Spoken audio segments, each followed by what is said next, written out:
We've got one more question. So thank you, Delegate. I did allow you to go on because I do agree with your point, and I think Conference agrees with you as well. Thank you. Good morning, Conference. Esiogene Okonodo, Hackney North and Stoke Newington. I'm just here to, thank you. I am just here to appeal to the Chair.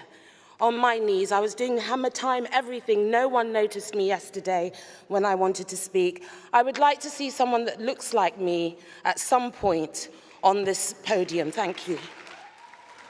Thank you, Delegate. Okay, I'll ask Harry now to respond to those points.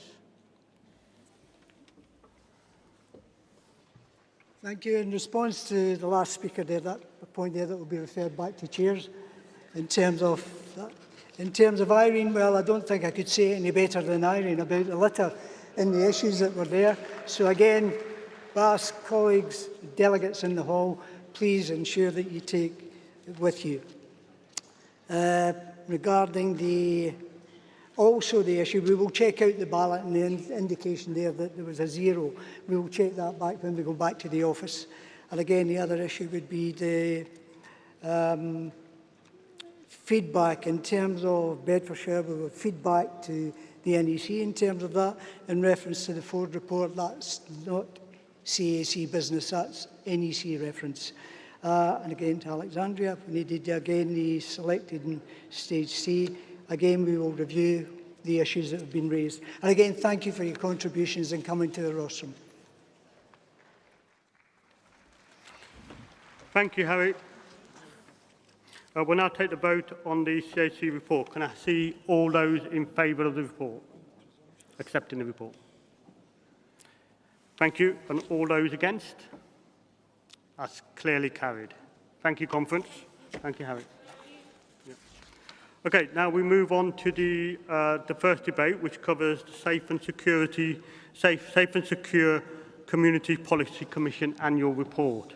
To open the debate on the Safe and Secure Communities, we have our Shadow Attorney General, Emily Thornberry. Emily will be speaking to you. If you're ready, Emily? Are you ready? Yeah. Yeah. So I call Emily Thornberry, our Shadow Attorney General.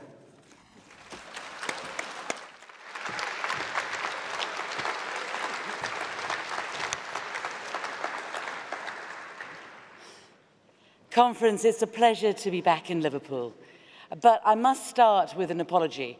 The last time I stood here in 2018, I was shadowing Boris Johnson. When our conference was cancelled in 2020, I was shadowing Liz Truss. So I don't know what the curse is, but let me apologise in advance for the catastrophic period in our natural history when the premiership of Suella Braverman begins.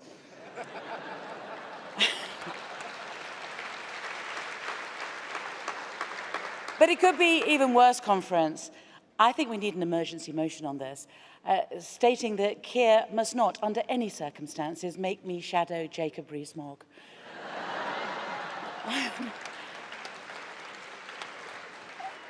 But, Conference, whoever leads the Tories, we know they are hell-bent on tearing apart the society that we in the Labour Party have sought all our lives to make stronger and fairer.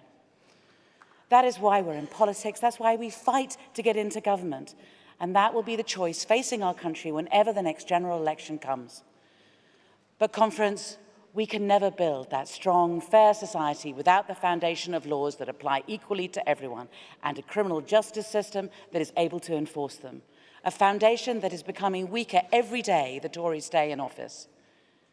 Think of the almost 99 out of 100 women who suffer the ordeal of being raped, but never see their attacker charged.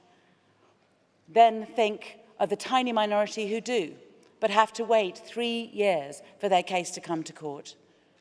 Those figures should shame ministers every day and haunt them every night, but instead they just shrug and let them get even worse. Think as well, Conference, about the epidemic of fraud that has swept over our country in recent years, destroying lives and wrecking dreams, cheating workers out of their wages and pensioners out of their savings. Asked about that just 7 months ago, Kwasi Kwarteng said that fraud was not the kind of thing people experience in their day-to-day lives. That is the kind of insight and empathy which gets you promoted to Chancellor under Liz Truss. But, Conference, if the telephone and online fraud gangs are able to ply their parasitic trade without fear of punishment, it's nothing compared to those committing corporate fraud. In 2013, I published a report urging the government to tackle those companies who commit fraud at the expense of their employees, their competitors, and all too often the public purse. In the 10 years since I published that report, just 7 companies have been convicted of corporate fraud. In that same period, 5,000 times as many people have been convicted of benefits fraud. Now, that shows this government's double standards, and it also shows their downright incompetence. Faced with a complex challenge, the Tories simply have waved the white flag to white-collar crime and stopped trying to convict those responsible.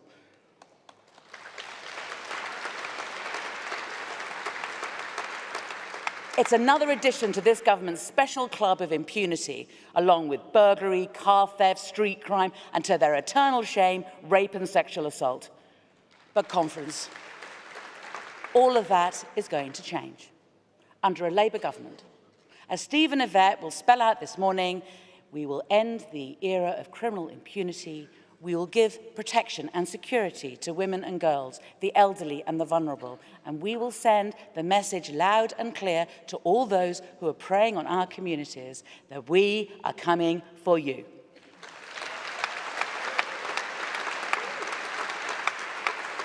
And that goes as well for corporate fraudsters. As I've set out in a new report today, we will change the law. We will change the law to make it easier to prosecute companies for fraud, and we will send the message loud and clear to the unscrupulous bosses that if you refuse to play by the rules, then we are coming for you.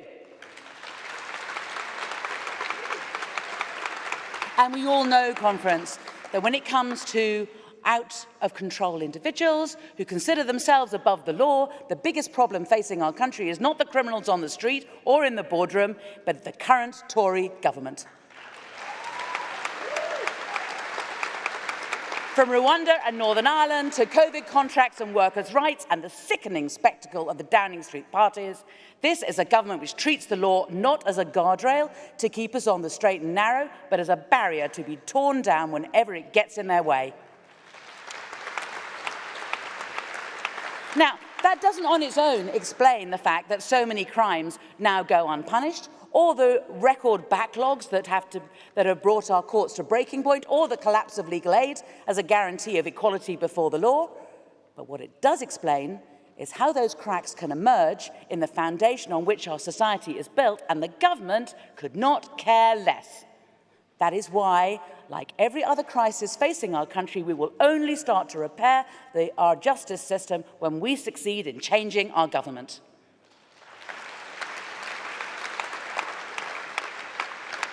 That is why this week, this year, and for as long as it takes, our only priority must be winning the next general election. And that is why the message should go out loud and clear from this conference to a Tory government that treats the law with contempt and threatens the foundations of our society, that your own era of impunity is over. We will tell the Tories the Labour Party is stronger than ever, more united than ever, more determined than ever, and you better believe it, we are coming for you.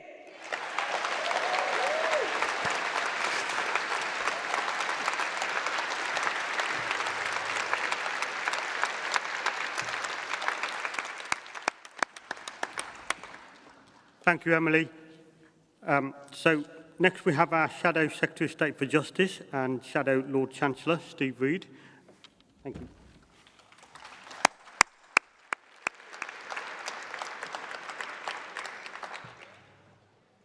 Well, good morning, Conference, and let me start by sharing some happy personal news with you. I might not be love's young dream anymore, but this summer I got married. Oh. Thank you. Growing up gay during a time of Tory-fuelled hate. I never thought I could marry the man I love. Why did I get my chance? Because of this party and this movement. Because together we fought for justice.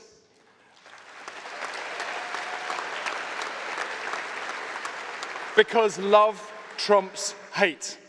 In the 1980s, I protested outside Parliament against Thatcher's vicious anti-gay laws. In 2012, I voted inside Parliament for equal marriage.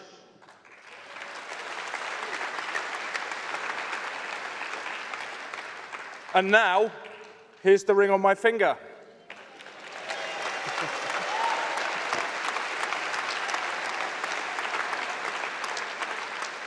But conference, the fight for justice continues. We are meeting today in this great city of Liverpool. But 33 years ago, the gravest injustice befell this city when football fans followed their team to Hillsborough and they never came home. There were 97 victims on that terrible day. And we all know what happened. A police cover-up. The gutter press smeared the dead. The establishment closed its ranks. The families were left alone to fight for justice. No funds allowed for lawyers to represent them. Margaret Aspinall lost her son James, and she told me there can be no justice for those who died until we stop the same thing ever happening again. And conference, she is right.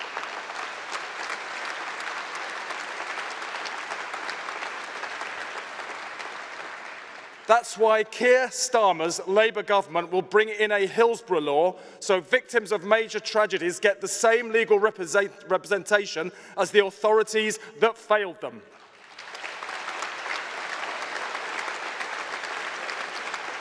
Conference families of Hillsborough and other tragedies since are here with us today. This is a moment for all of you who have campaigned for justice for so long. They're here this morning, conference. Please give them a round of applause. Thank you.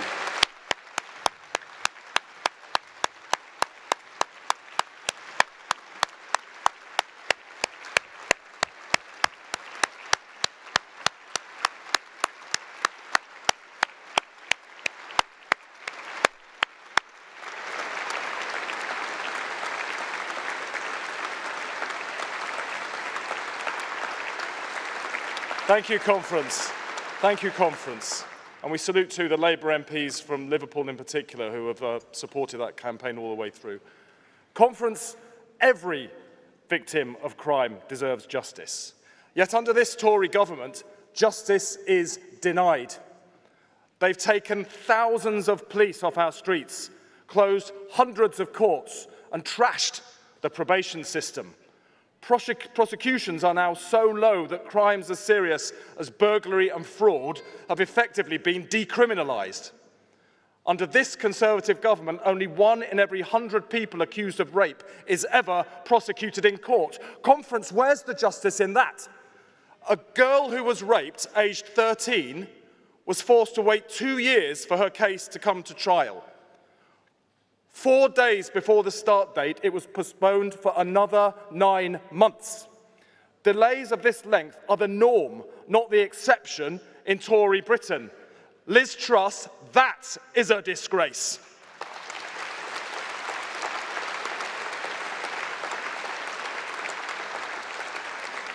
Conference, Labour will put rape survivors first.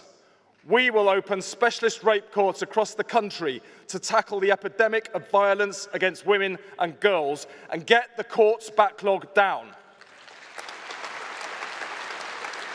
But we'll go further than that. We'll go further than that. The majority of men who kill their female partners have a history of domestic violence. Neither women nor the police have any way of knowing if a new partner has attacked women before. And by the time they find out, it can be too late. Campaigners, survivors, women groups have all told us the same thing. We need eyes on these violent men. Well, we've listened. The next Labour government will force convicted abusers to sign a domestic violence register so they are no longer free to seek out fresh victims to abuse again.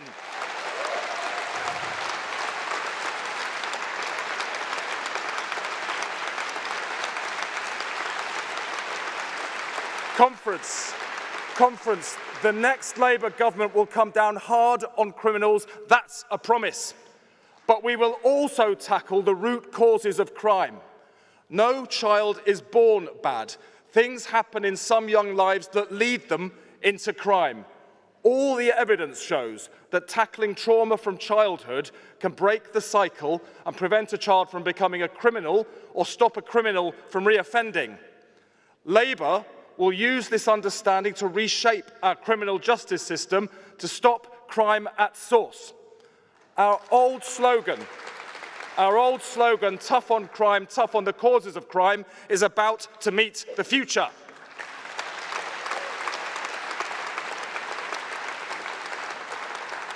Conference, Britain needs a fresh start to tackling crime. Prosecute, yes. Punish, yes. But never forget the need to prevent crime in the first place. And never forget the victims. This wedding band on my finger proves that together we can deliver justice. But the fight for justice never ends. Legal justice, climate justice, economic justice, social justice. Justice for the family of little Olivia Pratt-Corbell. Justice for everyone who grieves. The Labour Party is the party of justice. We are led by a man who has dedicated his whole working life to justice. And in government, justice is what we will deliver. Thank you.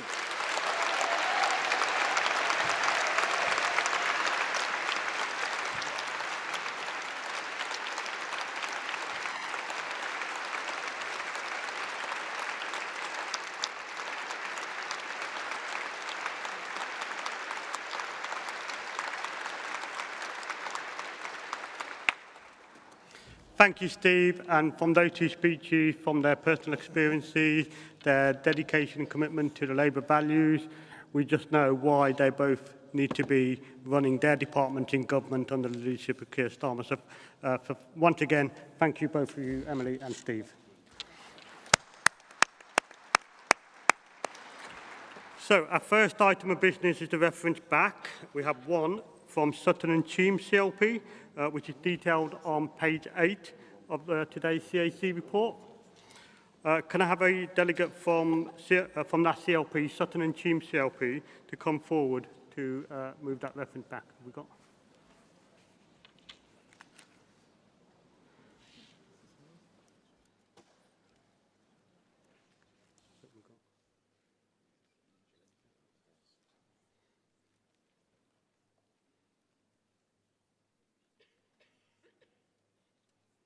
Thank you, Delegate. You have 1 minute. Yep.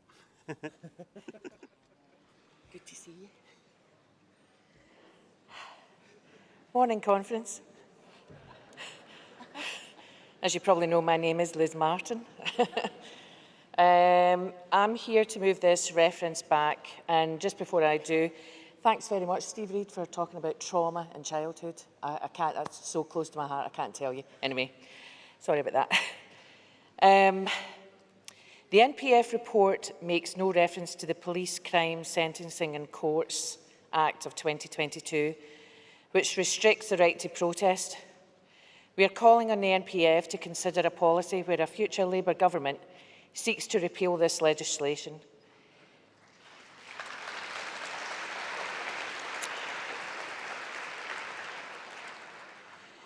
We believe this Tory legislation could be used to crack down on trade union-led industrial action-related protests and used to curb future leverage campaigns, such as the brilliant Enough is Enough organised protests.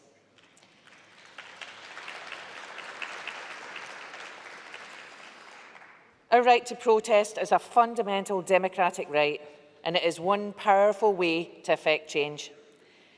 So we must protect it at all costs. I would ask Conference to support this reference back, please. Solidarity. Thank you, Delegate. Does anybody want to speak for or against the reference back? No, thank you. So the vote... Seems in the dark bit at the back. Oh, yeah, okay. Black jumper, I think. Come forward. Anybody else? So while that delegate is registering, the vote on the reference back will take place at the end of the morning session.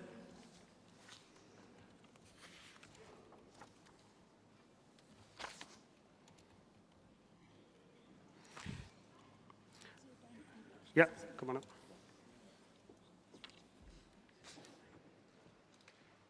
Hello again, conference. Firstly, the right to protest is vital in a democracy such as ours, because without democracy, without protest, democracy is in the hands of the very few. We are a democratic socialist party. Socialism is power and wealth in the hands of the many. If we do not have that right to protest, do we have the power? The very definition of democracy from the ancient Greeks is power to the people. So I plead with you to support this reference back from Sutton and Sheen from our comrade Liz Martin. The fact that you've spoken so many times, I now remember your name. Support the motion. Solidarity, comrades.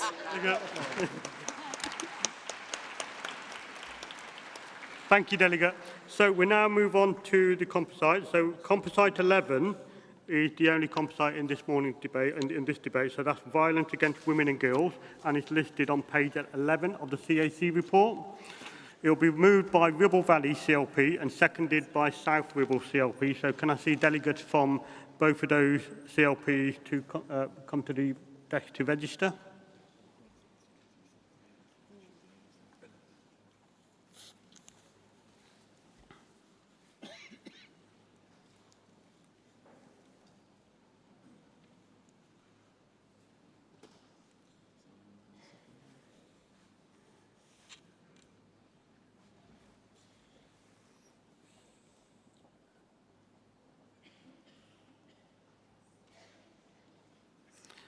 And just to remind the delegates, the mover has 3 minutes to speak and the seconder 2 minutes. Good morning all. So this is our motion from South Ribble CLP. I'm a first-time conference goer, first-time councillor for South Ribble, and the first speech. I did think I had the rest of the afternoon, the morning to get used to it, but we've been put forward. So the motion we're bringing forward is misogyny and violence against women and girls. This is something very close to my heart, as I previously managed two domestic violence refugees for up to 10 years. I'm acutely aware of the pain and the heartache and the psychological damage this can leave behind in survivors. I'm really nervous.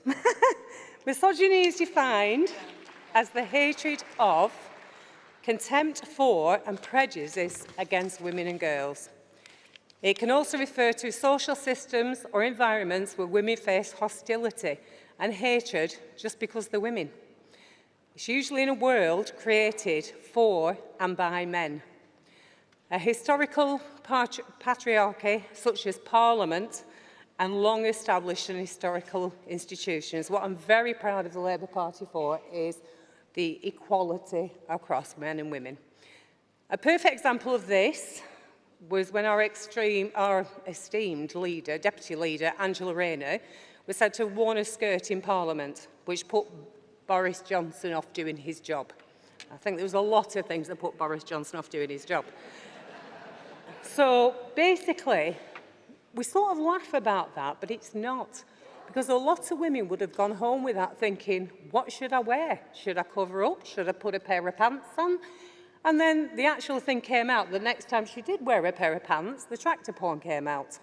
So like I said, we do find it amusing, but it's not. Because a lot of women, that would have seriously affected. And because Angela is a strong woman, then basically, she's not accepted, because it's never acceptable, but she got past this. So basically, misogyny also encompasses sexual harassment, sexual abuse and death.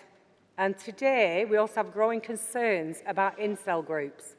For awareness and a brief definition, incels are men, dominant on the internet, who admit to hating women, blame women for all inadequacies, and believe women are there for one thing only, and that is sex. This can lead to sexual abuse and rape. Incel groups are growing threats, and as boys as young as 13 have now been recruited into these incel groups. Domestic violence, obviously, domestic abuse is part of this. It can be physical, mental, financial, sexual or coercive control, amongst many other defined characters. 3 women per week are killed through domestic violence. Sexual harassment can be comments, wolf whistling, touching. Again, these are amongst other categories. These personal comments are sometimes quite mistaken by misogynistic men to be compliments, but they're not compliments. And is it really mistaken?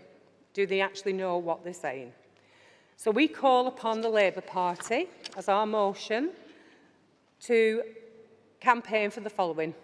Legislation to make misogyny a hate crime, to be recorded as such by all police forces across the UK and prosecuted by the Crown Prosecution Service. Currently, in our country, only 12 police forces do this. Time, Delegate. Basically, the police should be required to record all instances of femicide, which is killing of a woman by a man, to assess the extent of impact of incel groups, and the policy resources should be increased to ensure the police forces are able to do this. I've been very impressed this morning with Emily Thornberry and Steve Reid, who have covered everything that we were asking for. And I think once we're in power, I think we'll get it. So thank you very much.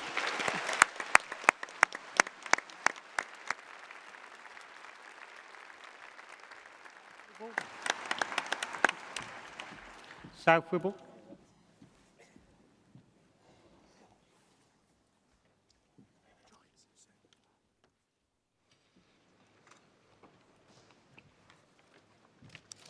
Good morning, Conference. I'm Deborah Ashton from South Ribble CLP. It's my second time at Conference, but my first time as a delegate and the first time I've spoken, which I probably wouldn't have done if Claire hadn't taken me by surprise and asked me to second the motion.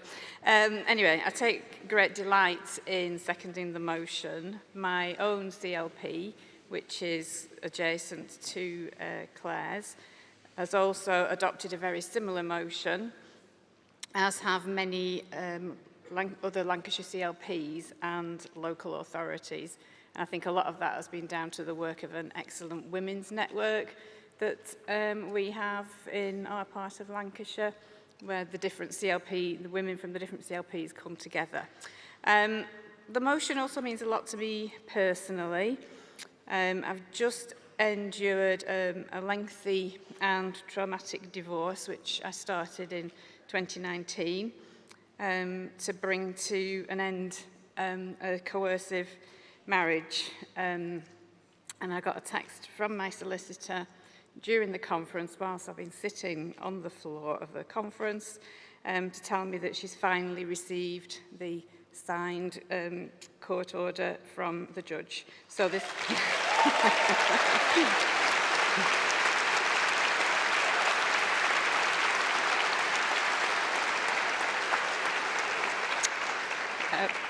Thank you, Conference, and this feels like the perfect day for me to second the motion, and I commend it to you all. Thank you.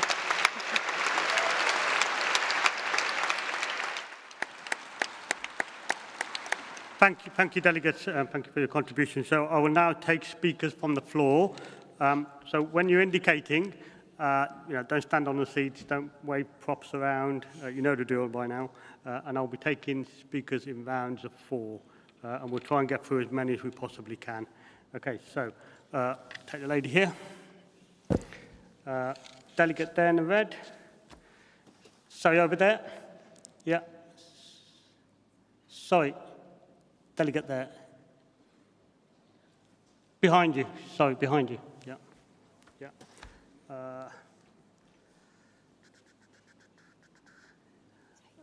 People need to be seated. Delegate at the back there in the black cardigan or dress. Yeah, yeah. Yeah.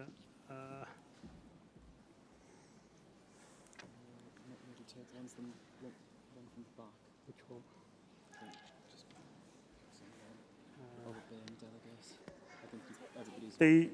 The delegate in the suit sitting there. Yeah. Yeah. Okay. Yeah, delegate. Dew Owens, Lewisham West CLP, first-time delegate, first-time speaker.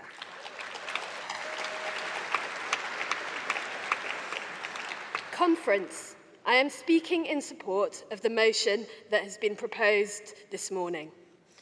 Conference. I am a young-ish, still, I think, woman, and I am an independent woman. Like so many other people, I enjoy my job, my friends, and my life, but I do not feel safe. Conference. I will admit here and now that I am afraid to walk home alone after dark. A catch-up with friends at the end of a busy week ends with one or more of them walking me to my door, and I am not alone. The watchword for my generation is text me when you get home safe, and it should not be this way. Since moving to London, I have actually discovered it takes an awful lot of people around me to be a strong and independent woman. I and every other woman has the absolute right to safety in this country. Labour's Green Paper on ending violence against women and girls, published a year and a half ago, shows how seriously a Labour government will take this issue. They promise bold measures to reverse record-low conviction rates for rape. They promise sufficient specialist domestic abuse services for all victims of domestic abuse, and new offences for street harassment and tougher sentences for perpetrators of rape and stalking. Labour will take real action to end violence against women and girls. Conference, I commend to you this motion.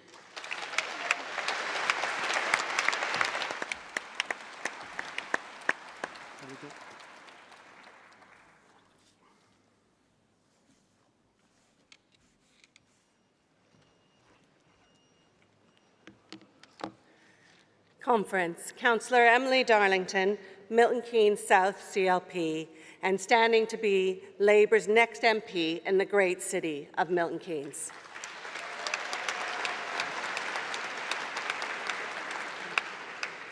Conference, let me tell you a bit about my community.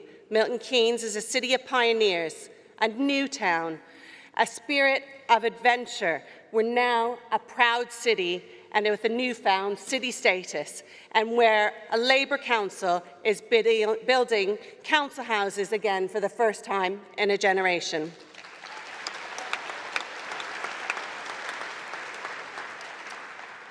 Across our country, the Tory government has cut community policing by 30%. But in my city, Milton Keynes, community policing has been cut by almost 50%. At night, there are just 8 officers available to respond to any 999 call. A city of almost 300,000 people being protected by just 8 officers. No wonder people are scared. No wonder women are fearful, and with good reason. The police are overstretched and exhausted. They are overworked and under-resourced. They deserve better, and Conference, our communities, deserve better. Behind closed doors, in too many homes, domestic abuse is rearing its ugly head. The police, without the resources they need, aren't getting there quick enough. They aren't following up fast enough, and as a result, perpetrators are getting away with it, and women are scared. Conference, we can't go on like this. We can't stand by and let it happen. We won't surrender our communities to these criminals. We won't stay silent while women and children suffer. It's time to put community policing back where it belongs. In my city, in your city, in all of our communities, and only Labour is on our side. Thank you.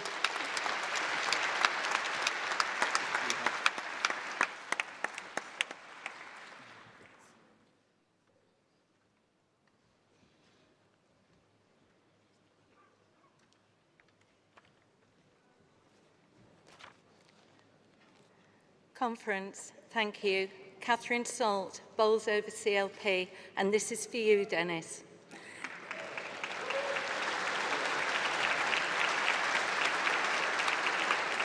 My dad was a proud miner. My dad was an Ashfield miner. My dad was a striking miner. My dad cared about community. My father, every morning, would get up during the pit strike and he would take his wheelbarrow and he would go and dig for coal from the brook. My father would take that coal around the local estate to ensure that everyone was warm. My father was a unsung hero. My father cared deeply about the community. During the miners' strike, I went to work in the food banks, in the soup kitchens, alongside many unsung heroes. I never ever thought I would see food banks or soup kitchens again in my lifetime.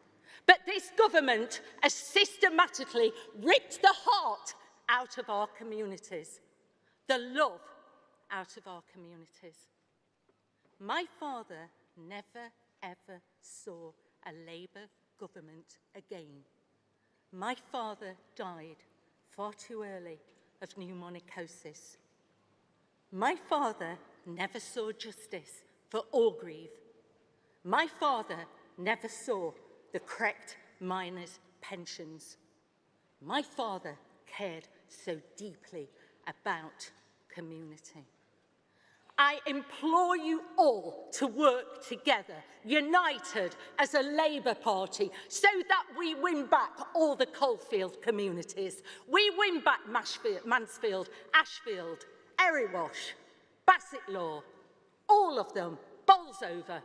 And we work together and we restore the communities. We bring back the heart to communities. We create high streets. We create inclusion. We create safer spaces and environment. And together we can create a better future. Together we can put the heart back into our communities. Thank you.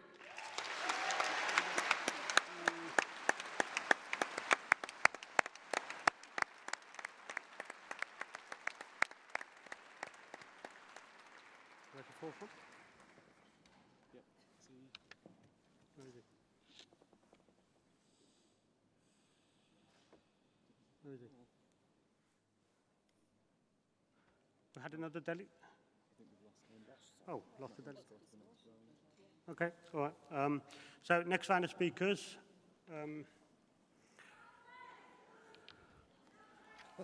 Take the delegate at the back there. Delegate at the back. Yeah, at the back. Delegate at the back. There's the woman in the ex-officio section. Delegate in the ex-officio section. Yeah, in the red dress. Yeah. Delegate in the blue shirt.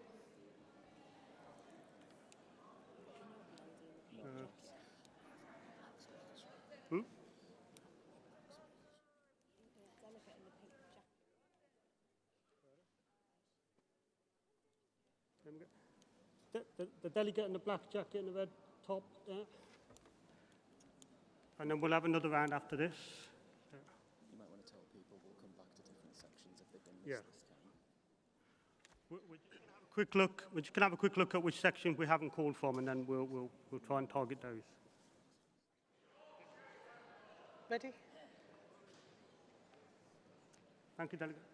Thank you, Chair. Thank you, Conference. My name is Pam Randhawa. I'm a local councillor for Greets Green and Ling in Sandwell.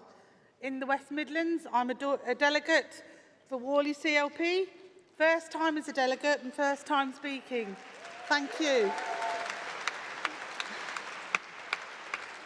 I'm very nervous, if you can believe that. I'm here as a proud community activist to talk about the horrific problem of violence against women and girls. Recently, in Sandwell, we had some conflict and protests, as we saw on the streets in Smethwick and Leicester. When those angry young men were dispersed by the police, no doubt they went home and took out their anger on the women in their home. The same will have happened, as we know, after the England game and they lost the Nations League match with Italy. We also know that domestic violence is much likely to be reported by victims when they come from the South Asian background. From my work with the Independent Police Advisory Group, I know this, and from my work, I've repeated myself, apologies, I'm very aware of the lack of reporting compared to what happens behind closed doors. Thankfully, there are a lot of support for those victims out there. I recently helped with a bike ride for the Sikh helpline in the West Midlands, as I have done for many years, to raise funds for this cause. But things need to change. We need to help women and girls feel safe. Making misogyny a hate crime will truly help bring home to people across all of society that this needs to be taken seriously by everyone and the police.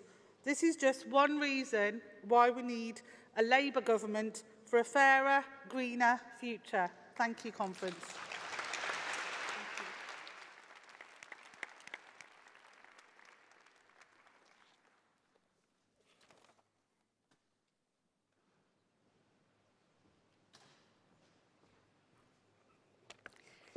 Cheryl Nevin, Southend West CLP and first-time speaker, speaking on behalf of Composite 11.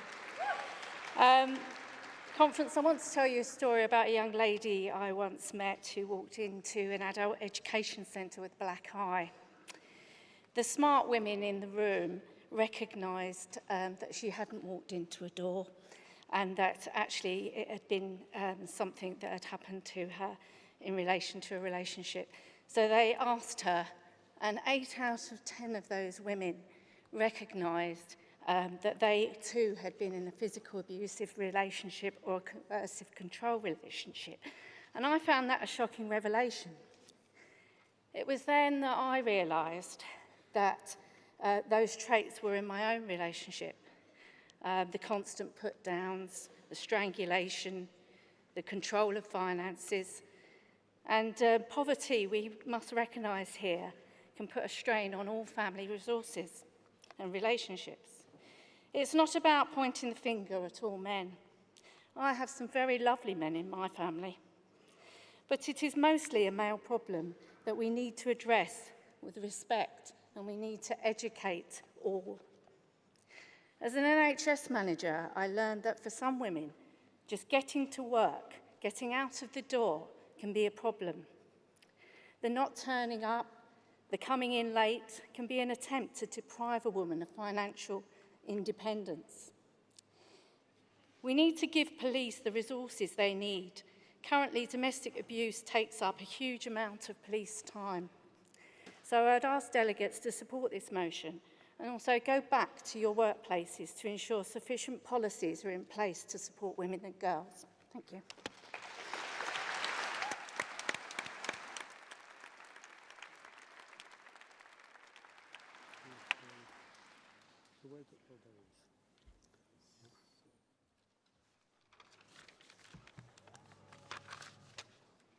Chair, Conference, Ben Cook. I'm proud to be representing my union, the GMB.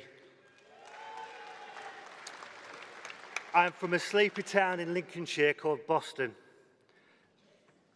Crime is particularly on the increase, violent crime. Lincolnshire Police is the most underfunded police force in the UK. On the 28th of July of 2022, 9-year-old Lilia Vogulite was stabbed in the chest and she was murdered in broad daylight while playing with her sister. This impact it had on our community was absolutely massive. My niece was in her class and she was her friend, and she hasn't slept since. My stepdaughter also played football against her. The reason I got into politics in the first place was to make my community safer for my son growing up, because Tory austerity was already taking effect. I stood in the last general election and I was campaigning for safer communities, as we have had brutal murder after brutal murder. Statistically, Boston was the murder capital of the UK in 2016. Our MP, Matt Warman, has voted for every single cut this government has ever made.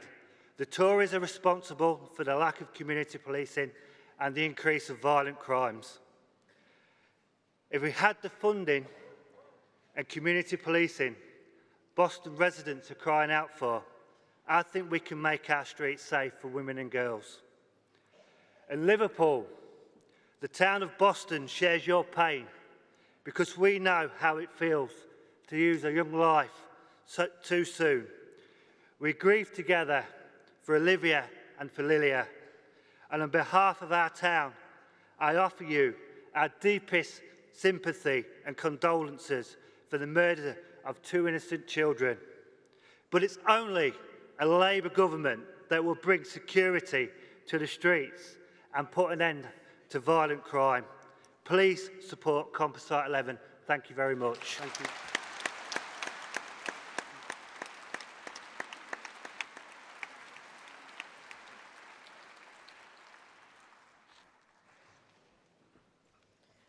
Good morning, Conference. Emily Sporrell, I am the Merseyside Police and Crime Commissioner. A big, big welcome to all of you here in Liverpool today. Thanks. So we've heard from Emily and Steve, and I know we're about to hear from Yvette about the difference that we know a Labour government will make to reverse the damage done by this government to build safe and secure communities. But I want to tell you a little bit about what Labour Police and Crime Commissioners are doing right now to tackle crime and make a real difference. Under this government, we lost 21,000 police officers and countless PCSOs and police staff.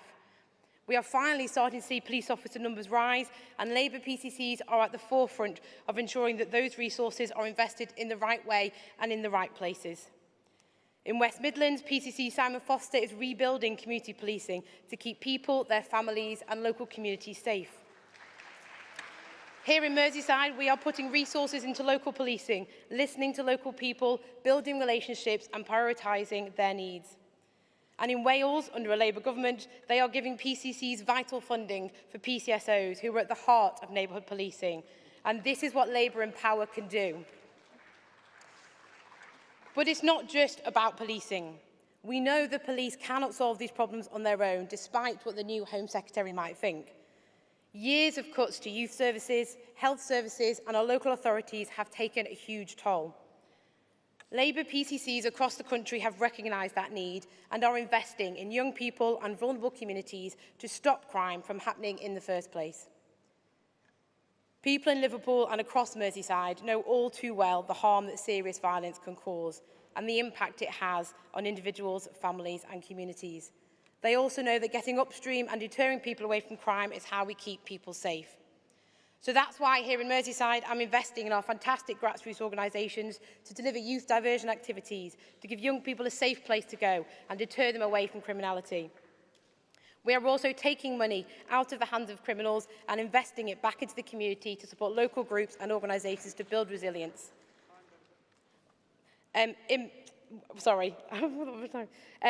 Just really quickly as well, it's not just young people. We are making tackling violence against women and girls a priority, and I really welcome the discussion we're having here today.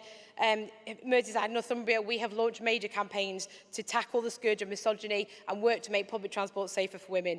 Ultimately, Labour in power works. As Labour PCCs, we are working tirelessly to keep our communities safe, but it is only with a Labour government that we are going to see that real transformational change that we need and actually deliver safe and secure communities. Thank you. Thank you, Delegate.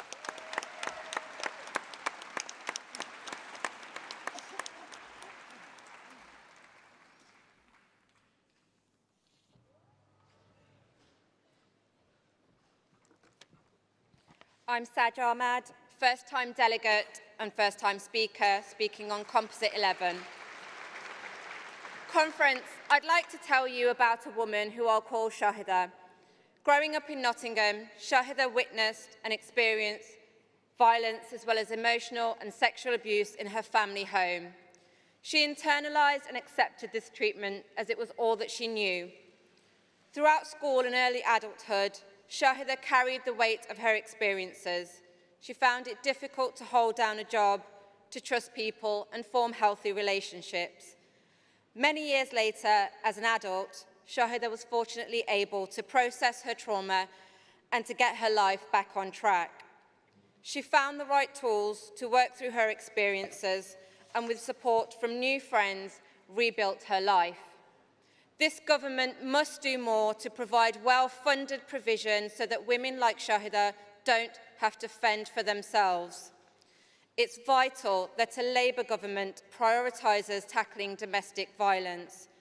Our party must work on bettering policing, education and health and housing provisions for survivors, all vital services that the Conservative Party have cut to the bone over the last 12 years.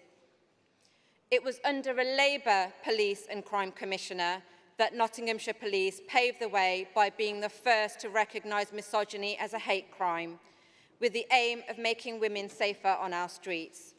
The rest of the country must now follow suit. We are the party that will make sure women and children like Shahida never fall through the cracks. We're the party who will ensure that services are there for women and children and survivors of male violence. And we will be the party that prioritises the safety of women from our very first day in government. Thank you, Conference.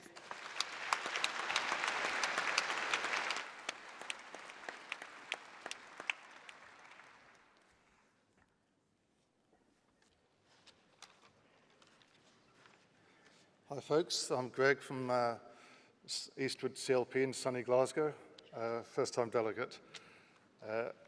Thank you. Well, dear friends, it's been my honour for the last 30 years to work as a doctor in Labour's NHS.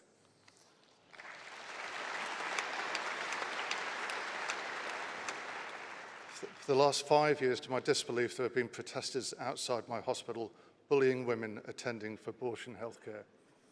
I'd like to emphasise that abortion is healthcare.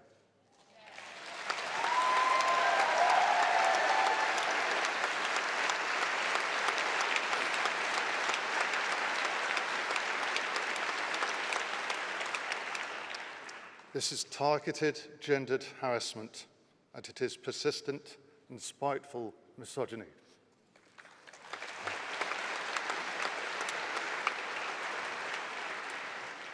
The protesters have well-funded and well-organised backing from right-wing religious groups in America. They will be abusing women outside my hospital 12 hours a day, starting on Thursday. Conference, the women of Britain, our sisters, deserve our backing.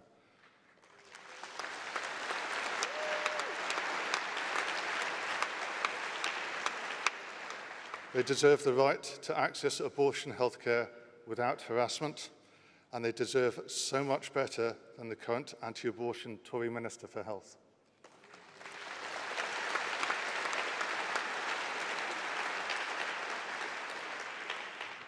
My friends, please vote yes to Composite 11, and let's treat misogyny as the hate crime that it surely is.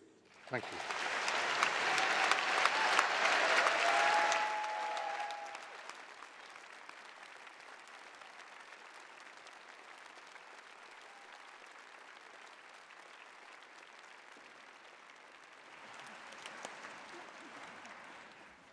The conference, we're running slightly over, but I'm going to take two more speakers from the further reaches where we haven't taken speakers previously. The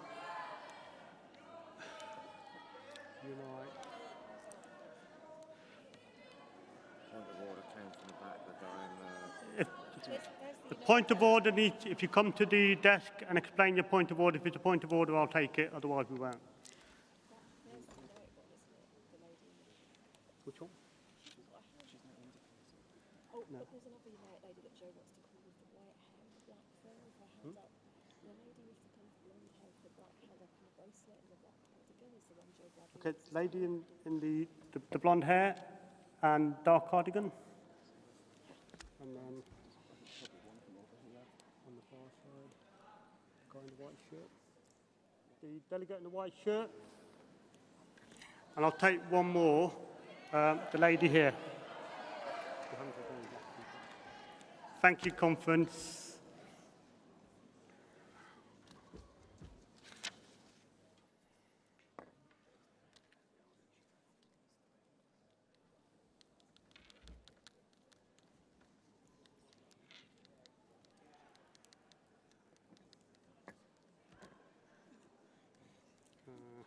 I'll take one more. Okay.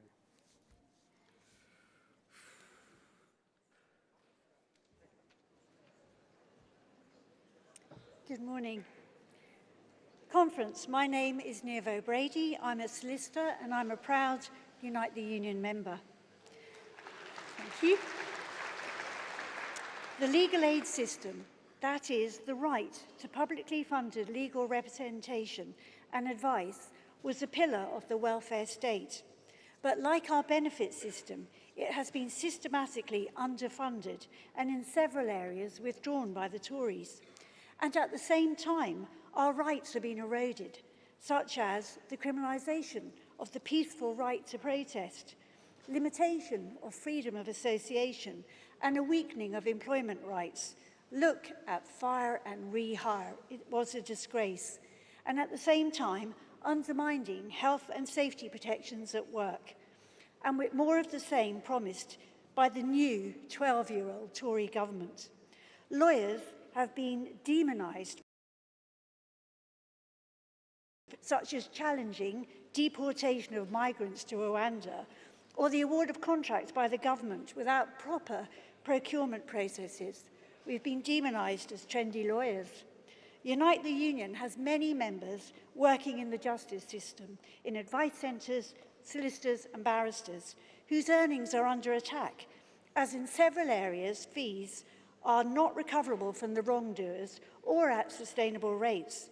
Since April this year, our criminal barristers have been forced to go on unprecedented strike in a dispute with the government, as in real terms, they have had a 28% pay cut since 2006, with junior barristers earning an average of £12,200 per year after 5 years of study and training. Labour must reinstate all those rights that have been removed. It must provide legal aid to allow rights to be enforced, without which they are worthless, and ensure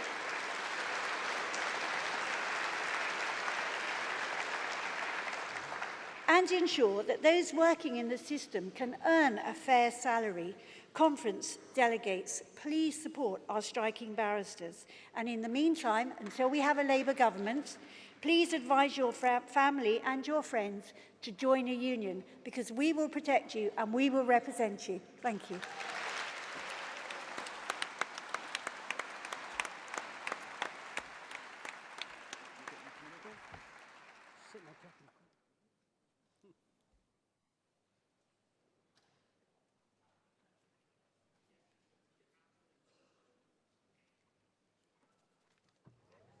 Hello, everyone. My name's Varlene Alexander. I'm a first-time delegate. I'm a bit nervous.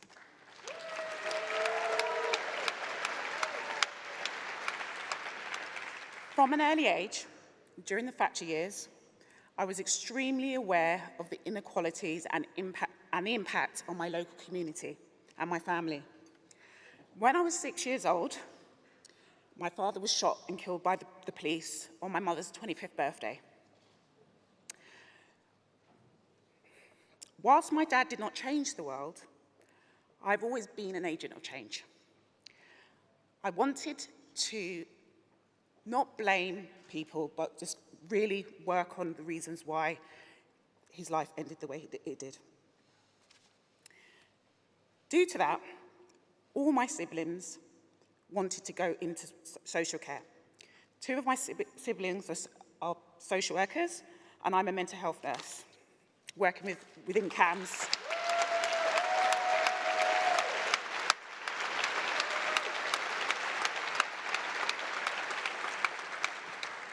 However, our brother, who was training to become a probation officer in his early 20s, sadly has spent 16 years in prison under the controversial joint enterprise doctrine. Due to my brother's case, our local community rallied together, and there's an organisation called Joint Enterprise Not Guilty by Association.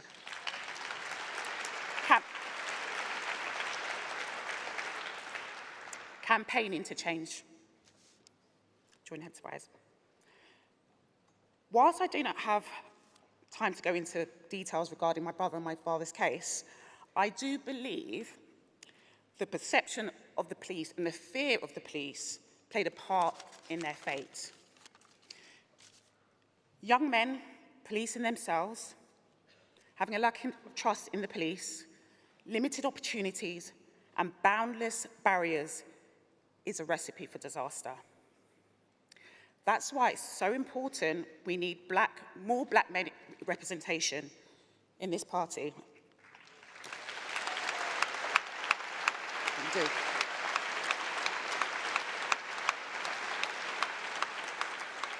Because you cannot be what you can't see. So I'm so proud of Ealing Labour and the work we're doing to tackle inequality and crime, because my motto is, life is not about where you start, it's where you finish.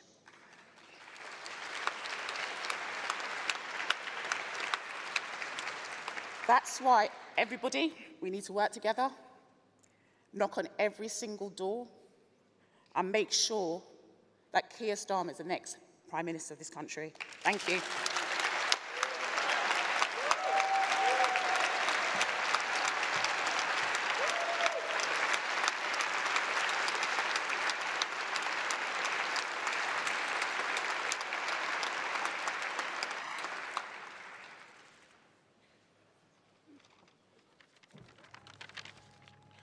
Paddy Tipping, Nottingham East, first-time delegate. But I'll let you into a secret. I've been coming to conference and I'm celebrating 40 years today at conference.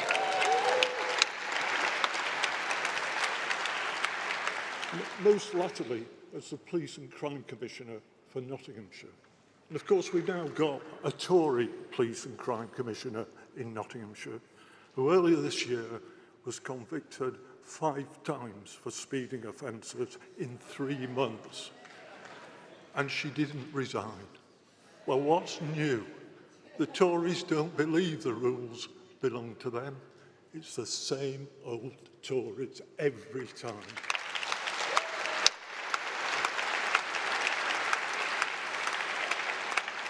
And Labour in power can make a difference, and has made a difference, despite Tory Home Secretaries.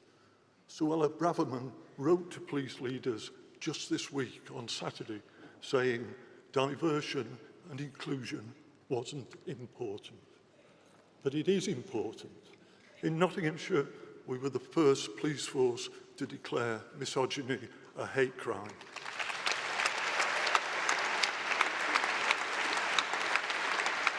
We've recruited more black officers, double the number of black officers. 50% of all new police officers are women, and that's going to change the culture of the organisation. And we've got to make the police more accountable, to change the rules so that when they break it, they face the consequences.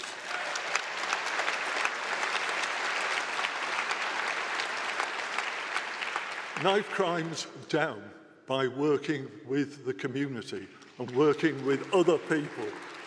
And stop and search in Nottinghamshire is the lowest in the country. And the positive outcomes are the highest in the country. You don't stop people without a reason, and we're doing that right. So Labour in power can make a difference, and we've got to have a Labour Home Secretary.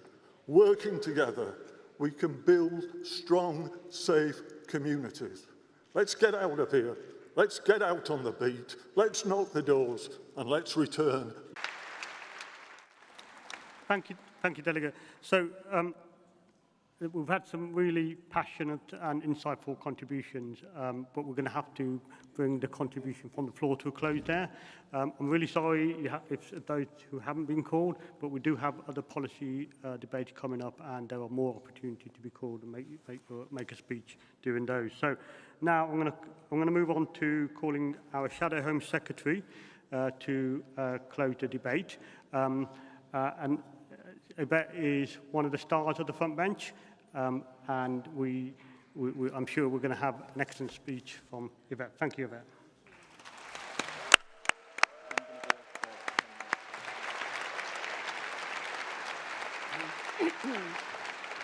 Thank you very much, Conference. It's great to be back.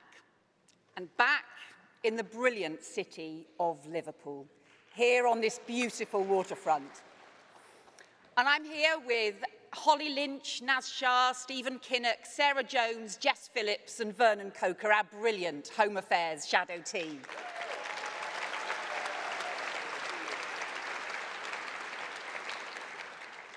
The Conference, we're in a city that has been grieving. Just 5 weeks ago, just 5 miles down the road, a 9-year-old girl was killed. Olivia Pratt-Corbell was at home, getting ready for bed, when her future was stolen in the most unthinkable way.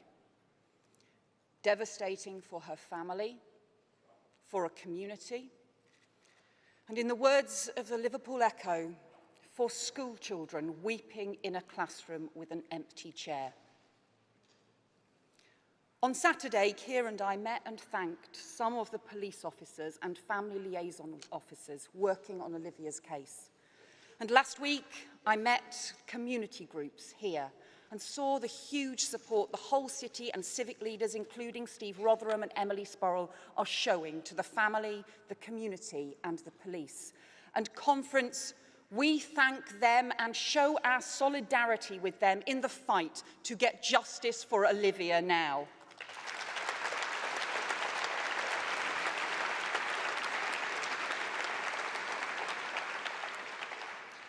But serious violence isn't just affecting big cities like Liverpool.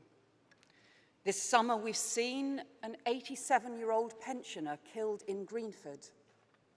Another 9-year-old girl in Lincolnshire, as we heard, Lilia. And a 15-year-old boy just last week in Huddersfield. Across our towns and cities, gun crime up, knife crime up, driven by county lines and a wave of organised crime that thrives by drawing vulnerable teenagers in. Last year, the number of children exploited by gangs hit a record high. We cannot stand by and let this happen. Conference, the next Labour government will bring in a new law to crack down on criminals who lure young people into violence. We will outlaw the exploitation of children for crime.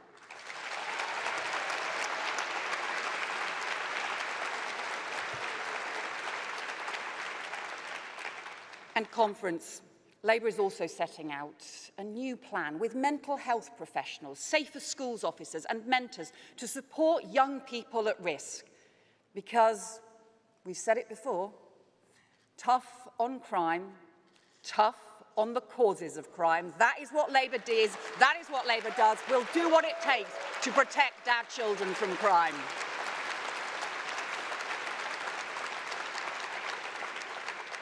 And who better to lead our party in doing that than someone who has prosecuted criminals and terrorists to keep our country safe, who's already seen off one Tory Prime Minister, so let us back him now to see off another and make our next Labour Prime Minister Keir Starmer.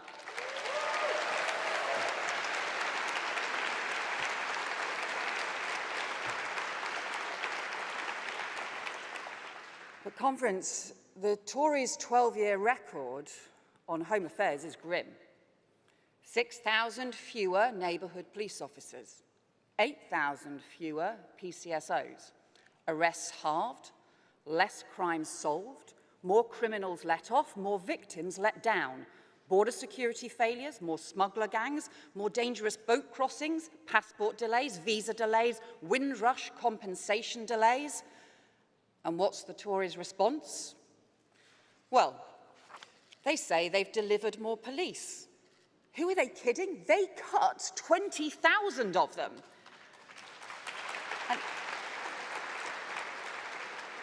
And former Tory Prime Minister Boris Johnson claimed, "We are the party of law and order." Turned out what he meant was he'd had a party, broken the law and created disorder.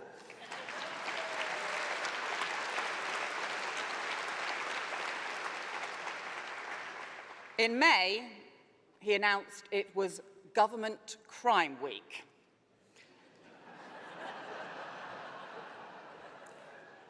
Two days later, the police announced it was 120 fines for law-breaking in government, including the Prime Minister and the Chancellor, making it the most fined location in the country. Conference, it was definitely Government Crime Week. For once, Boris Johnson was telling the truth.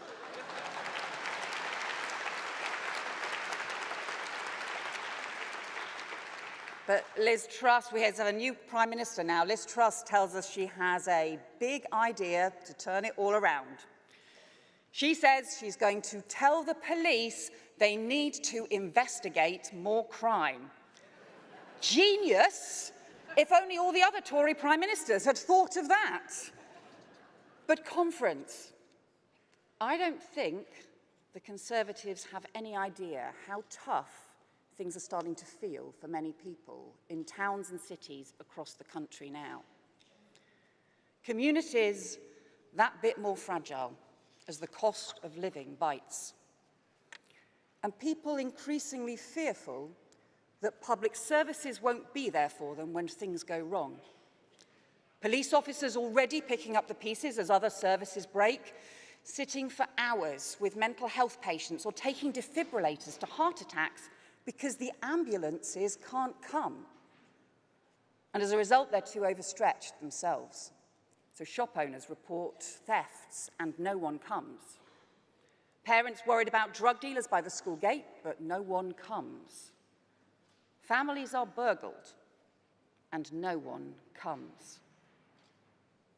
And it's a perfect storm, because lack of proper action to root out racism, serious misconduct or misogyny means that for some communities, trust in the police isn't there.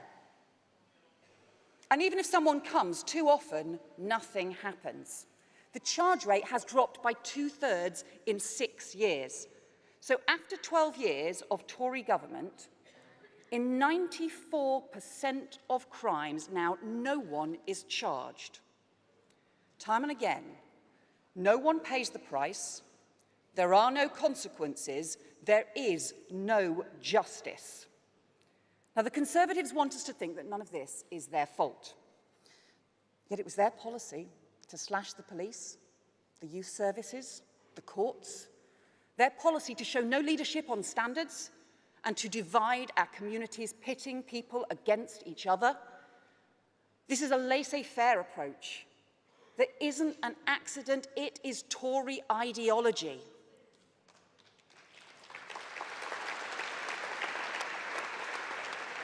And Conference, we know, the Labour Party, we know things can be different. Labour believes in community solidarity. We know strong communities are safe communities.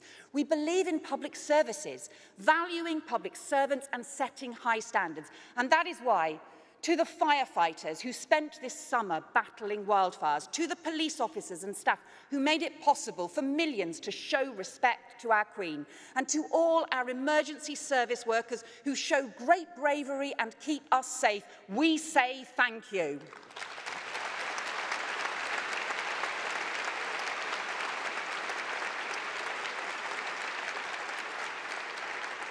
Because Labour knows that you don't get social justice if you don't have justice and you don't feel safe. Inequality and poverty corrode people's security, and security is the foundation on which all other opportunities are built. So Labour will always stand up for the security of our nation, our borders and our communities. And Conference, we will take action to rebuild neighbourhood policing, and I can today announce a fully funded £360 million programme to put 13,000 additional police and PCSOs into community teams so that people can be confident someone will be there to help keep them safe.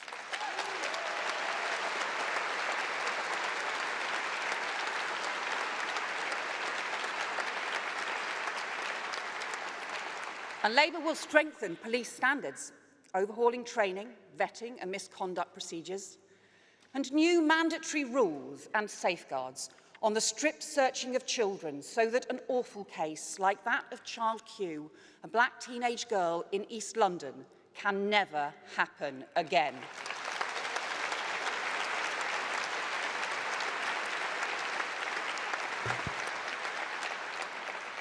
And Conference Labour will act on the epidemic of violence against women and girls. Today, across our country, more than 300 women will be raped. Just today, 300 women. Of those, around 190 rapes will be reported. And of those, only 3 rapists will see the inside of a courtroom, never mind a prison cell. The rest will be free to hurt, abuse, and rape again. We cannot stand for this, so Labour will deliver specialist support for victims, putting domestic abuse experts into 999 control rooms and rape investigation units into every police force to get justice for women, because everyone has the right to live in freedom from fear.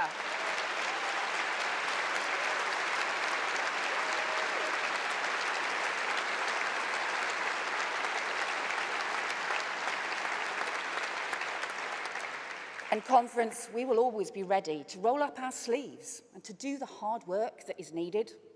We will make sure that the immigration system is fair and firm and properly managed.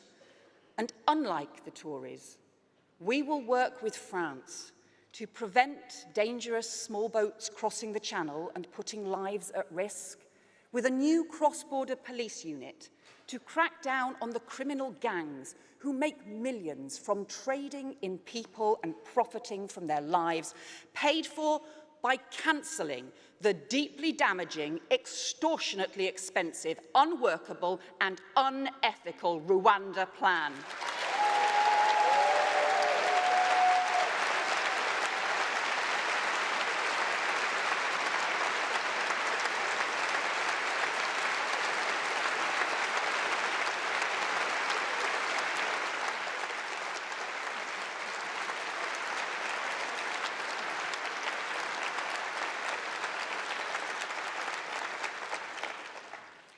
Conference, so much to do. And I'm going to confess that when Keir asked me to come back to do this job, I did think hard about it. I was having some fun chairing the Home Affairs Select Committee and quizzing Home Secretaries and Prime Ministers, and I think perhaps more fun than they were having. But you know, the first Labour conference speech I made was a quarter of a century ago, in 1997, as a newly elected Labour MP.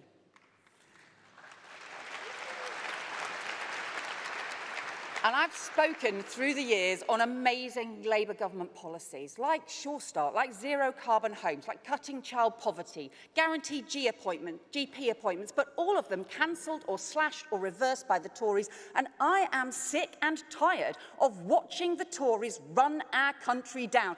That is why I'm back here. It's the same reason why all of us are here. It's because we love our country, we know the amazing things that Labour can do, and we're ready to fight for that better, fairer future with a Labour government again. Thank you, Conference.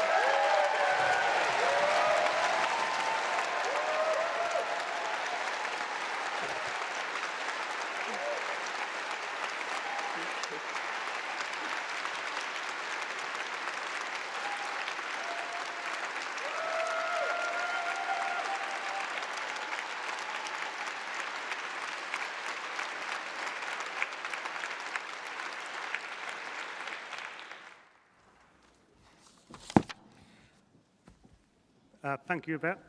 So much to do, and there's nobody better than Yvette to be the Home Secretary to deliver it. Thank you. So, Conference, that concludes that debate. The vote on the composite will be taken at the end of the session. We're now going to move on to the debate on a green and digital future. So I'm sure you all know the drill by now, but This debate covers the Green and Digital Future section of the MPF report. To kick off the debate, we have another one of our excellent frontbenchers to address us today. So I call on Shadow Secretary of State for Digital Culture, Media and Sport, Lucy Powell.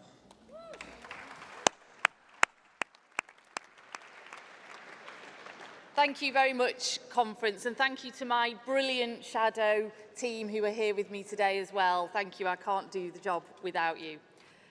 Unusually, at these occasions, I'd actually like to start by thanking DCMS officials, the Palace, our police, armed forces, for the tremendous organisation of the last few historic weeks. Watched around the world, we showed the very best of British. Our character, our values, our traditions. And there was nothing more British, was there, than the queue. All live streamed by the BBC. You just wouldn't see that in any other country. I feel incredibly privileged to have been a minuscule part of it. And what we've seen over the last few solemn weeks is the best of us, united and together. And that stands in stark contrast to the culture wars the Tories so often seek to sow. And Conference, we won't let their false divides rip us apart, nor will we be goaded by them. What this moment has also shown is the value we put on service and public duty. It's in our DNA. Look around today and ask who upholds our British values and our British institutions.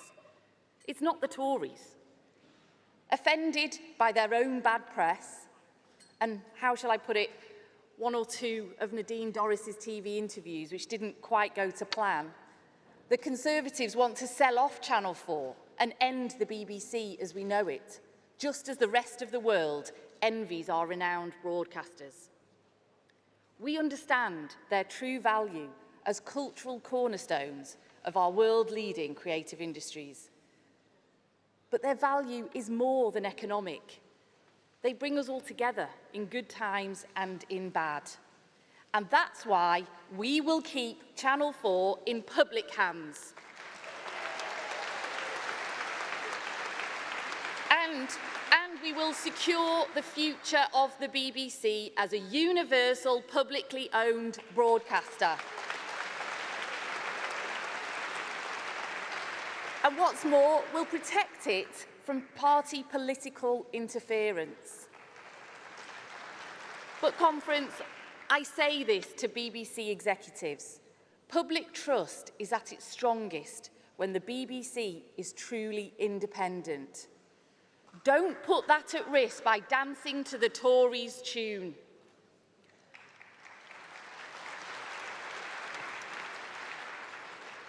Sport and culture also have a much deeper value. They give us belonging, shared experiences, joy, and are at the heart of our communities. They aren't only for the elite. The rise of the Premier League has made football top of the world, but the lion has become unchained. And that's why the next Labour government will bring in a statutory independent football regulator to protect clubs for communities and their fans.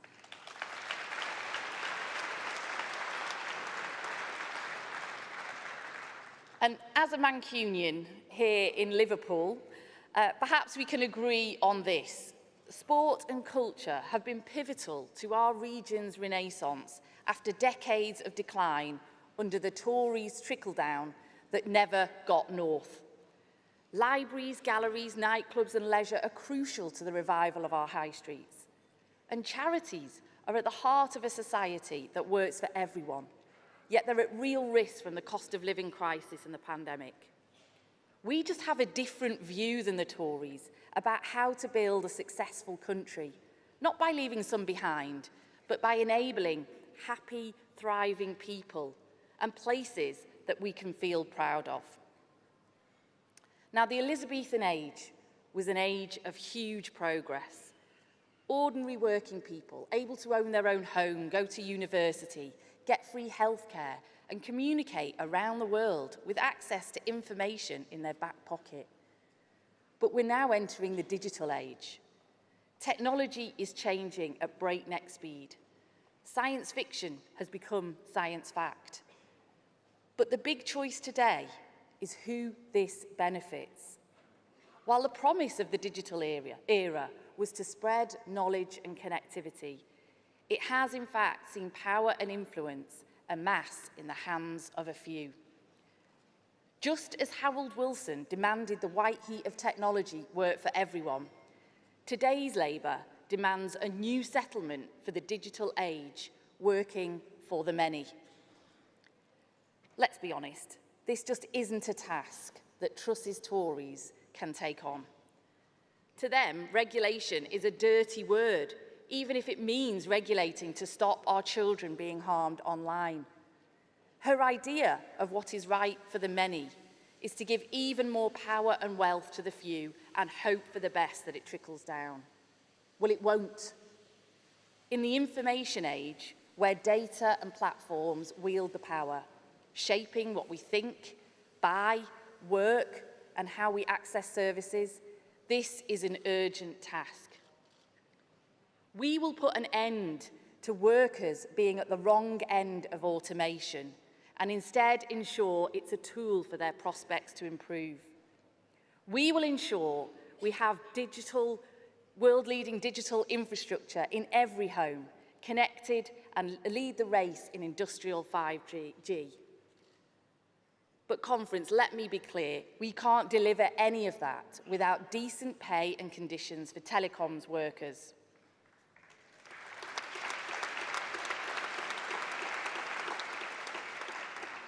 And we will draw up world-leading regulation, opening up data and unleashing small businesses to spread wealth.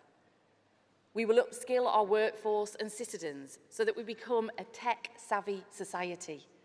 We will ensure cyber resilience and security against rogue states and actors. The choice is clear. Unlock the power of the digital revolution in the interests of the many, or continue to benefit a small few. And conference, together, we can ensure that the next Labour government delivers on that mission. Thank you very much. Oh, thank you.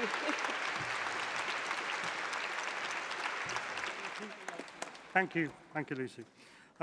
So conference as before, we now move to the reference back, which is put forward by Dulwich and West Norwood CLP. Can I have a delegate from Dulwich and West Norwood CLP? And you have, and you'll find that on page 9 of the CAC report. And while we're waiting for that, we're then going to move on to composite 12. So can I have the mover from SERA and the seconder from Delin CLP come and register as well?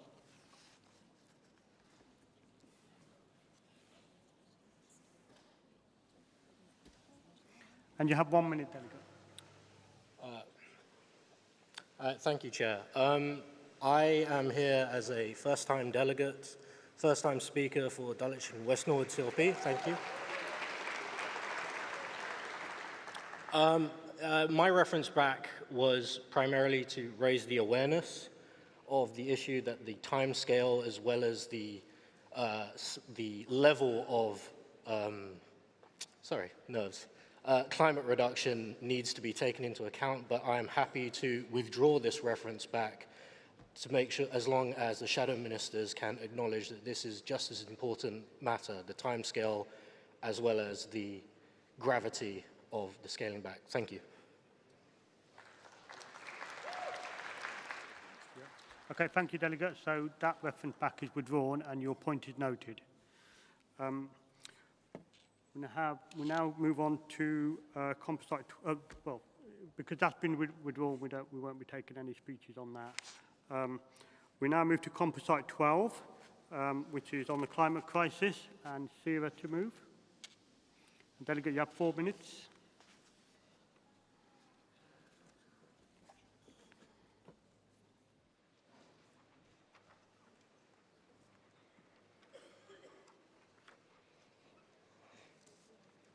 Hello, conference.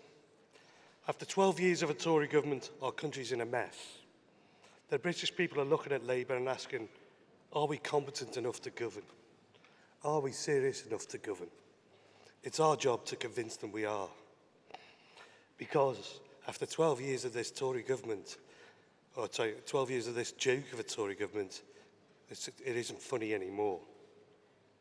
Next week, millions of British families and tens of thousands of British businesses will see their energy bills rise to levels that were unimaginable just 12 months ago. Yet Britain could be a clean energy superpower, a cheap energy superpower. And we would be if successive Conservative governments had continued the sensible policies of the last Labour government, rather than choose for ideological reasons, in the words of David Cameron, remember him, to cut the green crap. Today, I'm proud that under Keir Starmer's leadership, a fairer, greener future is right at the heart of Labour's message to the British people. But clearly, there's much work for us all to do, to communicate with our communities about a fairer, greener future and what it means for them. You'll all have heard the fantastic speech yesterday by Rachel Reeves, demonstrating that sound economic policy and sound environmental policy go hand in hand. The scale of the challenge facing us is huge. So how do we begin? The motion before you is intended to be a useful first step in laying out our pathway to real action. In the motion, you'll see an international approach, a focus on everyday energy bills, and a commitment to nature as a core part of our solutions. You'll notice that, unlike the Tories, we can recognise that the cheapest energy is also the cleanest energy. The motion recognises that we need a massive programme of home insulation and other energy efficiency measures if we're to reduce both energy bills and cut greenhouse gas emissions. It also recognises that granting licences for new oil and gas exploration, supporting new coal mines and removing the moratorium on fracking won't bring down any energy bills anytime soon, but it will increase climate change causing greenhouse gas emissions. This motion is in our communities and advances all of our society to a modern green economy.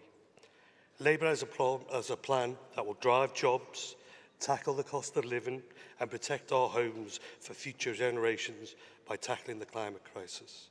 Today, let's decide to take that plan for a fairer, greener future forward by supporting this motion. Thank you, Conference.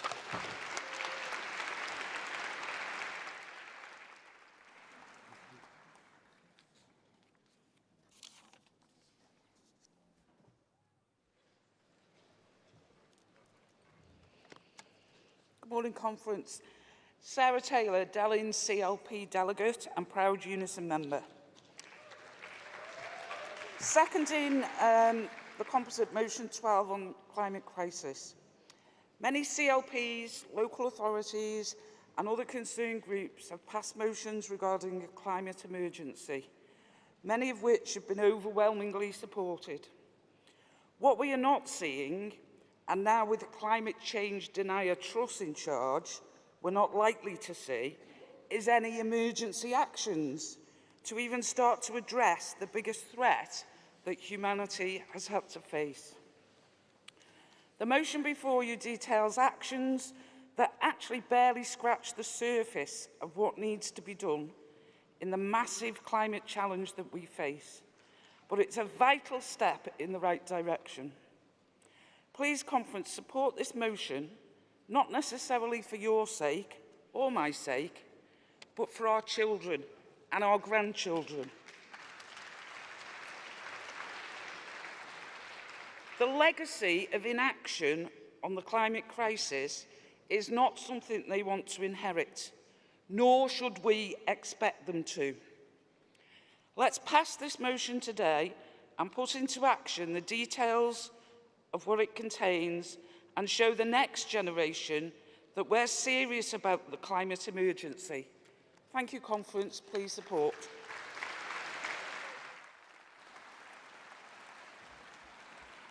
Thank you, Delegate. We'll now open up a debate from the floor. So, I'll be taking speakers in rounds of 4. Lady in the red dress there. Lady in the glasses there. Lady in the glasses? Yeah. Waving there? Yeah. At the back? Yeah. The delegate in the red tie at the back.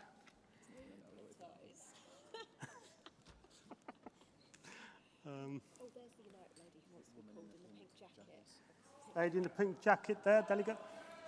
We'll come back for some more. Thank you.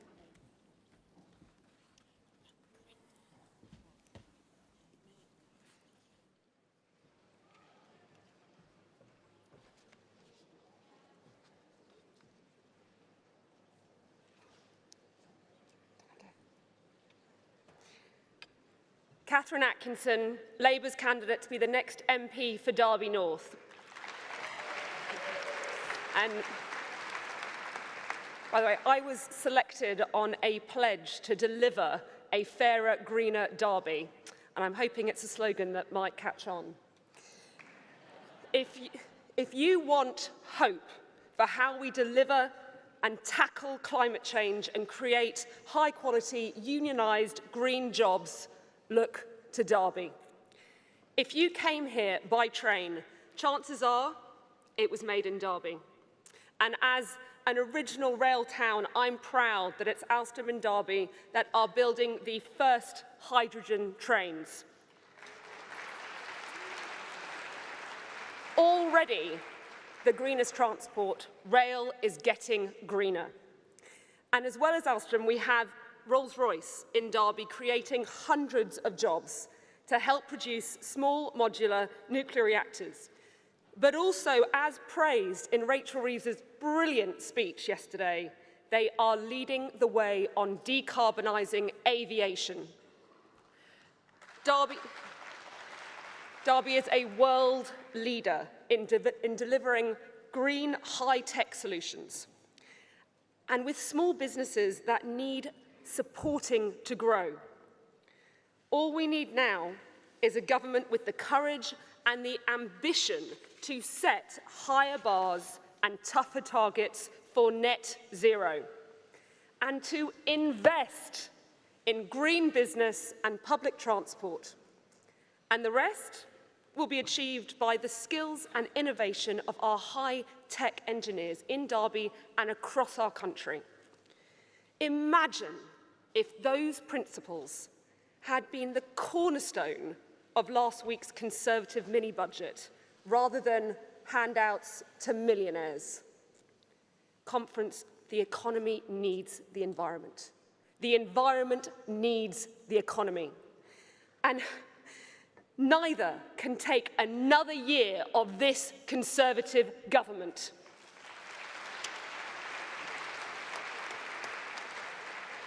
So for our economy, for our environment, we need a Labour government. Thank you.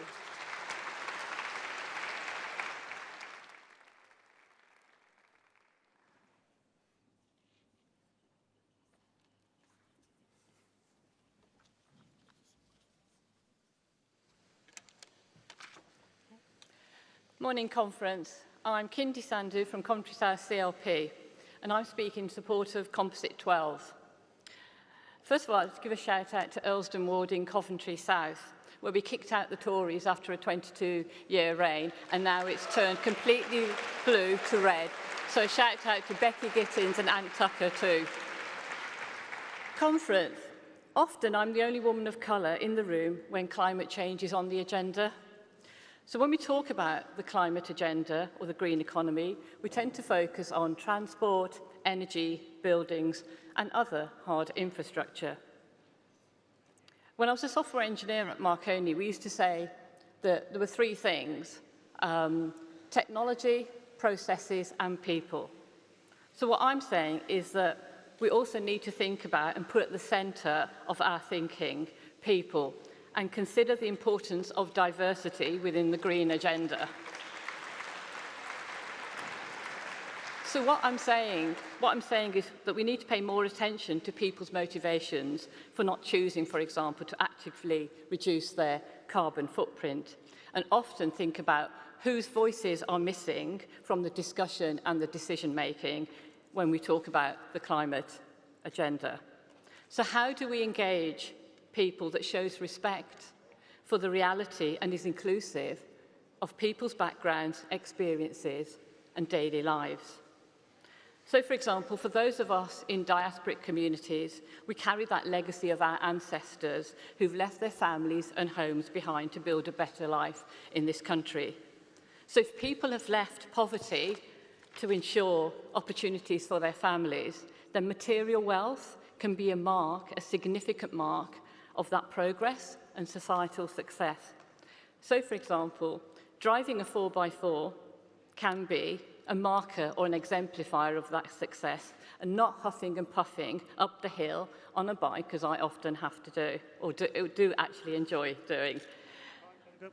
Okay, just 2 seconds. If you face the barriers in riding a bike in types of clothes, or there's a view in your culture around norms around virginity, etc., then those barriers need to be understood and recognised and planned for climate agenda. So we can build all the cycle lanes, for example, that we want to, but we're not going to achieve our goals if we don't consider the barriers and the way in which people experience those barriers, and we understand how to plan for them in our green agenda. Thank you for listening.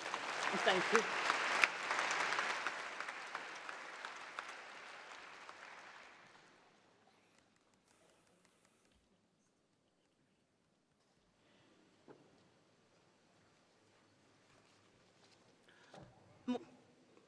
Thank you. That was rather abrupt. Morning conference. I'm Professor Cecile Wright, here represent part of the Unite delegation, also from the East Midlands. There is a symbiotic relationship between the climate agenda and indeed the energy crisis, and I'm wanting to speak on the energy crisis. Conference. The Tories have produced a rigged market in the production and supply of gas, oil, electricity to homes and businesses. We have been at the mercy of energy producers who set prices that benefits their shareholders. Indeed, the investigation undertaken by Unite have established that Britain's energy giants in the supply and distribution have made 15.8 billion in profit. Out of that total, the UK's 4 big energy suppliers have hit the jackpot. They are Centrica, E.ON, EDF and the Scottish Power. They have made a profit of 9.5 million, up by 85% since the pandemic. This is scandalous. This is outrageous profiteering. And conference. Who suffers in this energy crisis? Who suffers? The poorest, the elderly, the disabled, the long-term ill, ethnic minorities, the low-paid and large families. All this is compounded by the Tories' austerity, 12 years of austerity. Labour has called for a windfall tax on the super profits, but that is not enough to fix a broken system. The Tory privatisation agendas ended in tears. We really, really hope that the forthcoming Labour government will take back into public control these large energy companies. Thank you.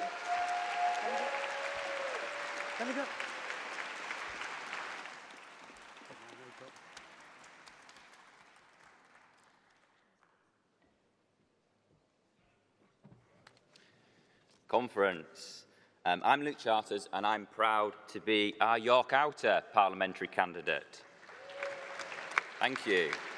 And the families I meet are worried about rising energy prices, and now they have to contend with the risk of fracking to our beautiful historic city. We see ex-Shell employee Liz Truss.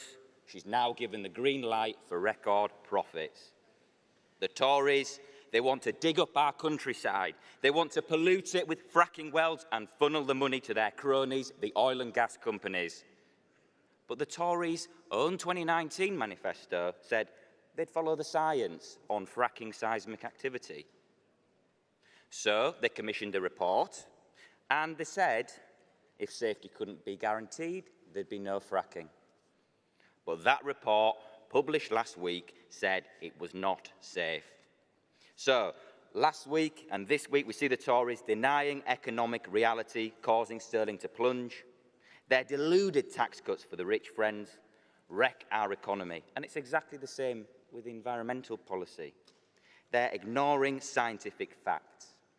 They will wreck our soil, wreck our water, and wreck our land for profits for their rich friends. But thankfully, we as a Labour Party recognise the scale of the climate emergency. Our whole country knows we need to be investing in clean, cheap, renewable energy. And this will protect our planet, break the UK's dependency on Putin, and provide sustainable solutions to our energy crisis. From quadrupling offshore wind to investing in storage and green hydrogen, Labour will make the UK a clean energy superpower. So, Conference, the choice for the York communities I hope to represent in Parliament couldn't be clearer. On the economy, the Tories deny the reality of the cost of living and they gamble the public's money. On the environment, the Tories deny basic science and gamble our health, livelihoods and planet in the process. Only Labour can develop a fairer, greener economy, and only we have a credible plan to restore our future, nation and our country. Thank you. Okay, next round. Delegate there in the blue check shirt. The hand right at the back in the black suit.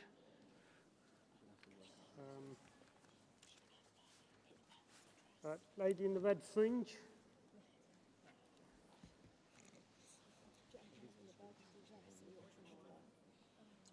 Where on the end? Right at the end in the burgundy and the pink jacket. Yeah. That's 4. Okay. I think you've got 4. We've got 4. We'll come back for another round. Is it a point? Well, then you can't get up till Corinda's decided whether Is it a point of order? Is it? Have you explained? Yeah. If you talk to if it's a point of order, explain it to the registration address. If they say it's a point of order, I'll take it. Otherwise, I won't. If you talk to them, explain what it is. If it's a point of order, I'll take it. Otherwise, I won't. Can I have the next delegate, please? Thank you.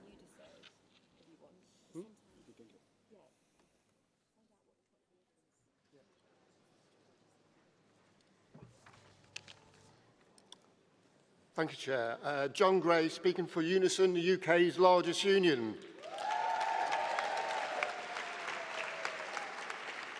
Conference, let's be clear. We don't need any persuasion that climate change is real, it's dangerous, and it is destructive. And we all know there's no jobs in a dead planet. And if the transition to net zero is not just, it's going to be working people and their families who suffer the worst consequences.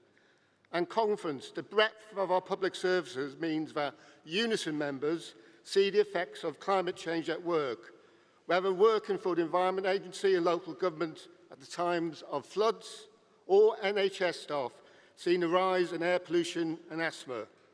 And we all know the impacts of pollution and climate change fall more heavily on the disadvantaged. Conference last year, Unison supported the UK and global trade unions movement at the United Nations COP26 conference. The global trade union movement had 4 clear demands. Number 1, raise climate ambitions with just transition policies. Number 2, respect and promote human and labour rights. 3, provide climate finance for the Global South. And 4, funded plans that will achieve net zero. Conference trade unions must play a central role so that workers' voices are at the table. That way we will deliver the policies and measures that ensure the transition is fair. This is a once-in-a-generation challenge that we have to rise to, and part of this endeavour is that we know decarbonising public services is key. Public services, even excluding transport, represents around 8% of the UK's direct greenhouse gas emissions. And that's before you factor in procurement, construction and social housing impacts, which make it much higher. Conference. Decarbonisation in public services needs new money now. Local government alone needs major investment to cover works including building retrofits, pedestrian and cycling infrastructure and enhanced waste collection and processing services. I could give similar examples across the rest of the public sector, but the Chair would agree that there's not time in my speech to do so. In the absence of significant injection of funds, public services will only move very slowly towards its decarbonisation targets, taking resources from already stretched budgets with disastrous consequences. So, Liz Truss, your government needs to start the funding now, but also I say to our Labour leadership, public services must have a separate, significant additional climate and decarbonisation budget. And there must be dialogue with the trade unions on this issue now. Finally, Conference, if we get this right, with such ambitious plans, Labour will win the next general election. Thank you. Can I have the point of order, please?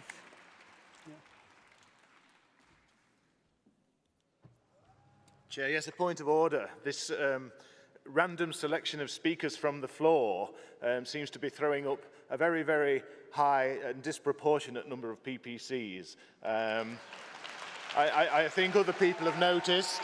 Can you please ensure that you really do stick to the standing orders of conference and randomly select a representative quantity of speakers from CLPs and not just PPCs? It's getting rather obvious now. A lot of people have spotted it. Thank you. Speakers are selected randomly. We'll look at selecting from across the hall, and there are PPCs in the hall as well, and they will be selected as well. So thank you. So next delegate.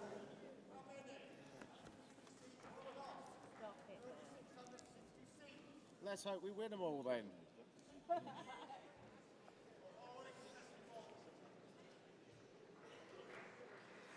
Delegate. Andy Hopgood, Musicians Union.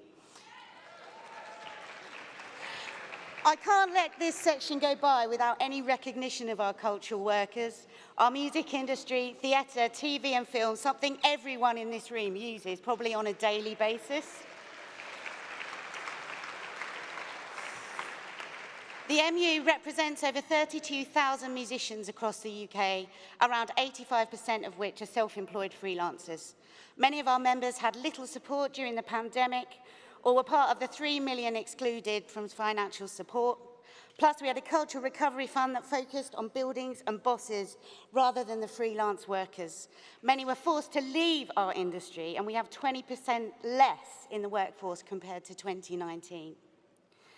This situation suddenly highlighted the incredibly poor situation between music creators and streaming platforms. With other income streams taken away from their portfolio careers, such as live work and teaching income, royalties from recorded music became vital, and yet music streaming pays very low royalties, or in some cases, no royalties to musicians at all.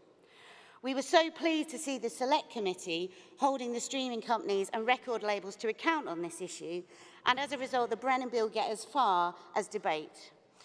We're still far from recovered from the pandemic. The live sector is still down on 2019 figures. We still have huge barriers to touring in the EU, and a cost of living crisis, meaning music education will become even more of a privilege only for those with the money that can afford it.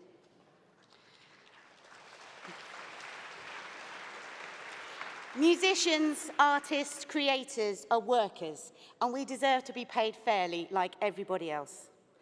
Please can you assure us that the issue of streaming income will go forward and the Brennan Bill will be further investigated by Labour, because a fairer digital future includes musicians as well. Thank you. Thank you, Delegate.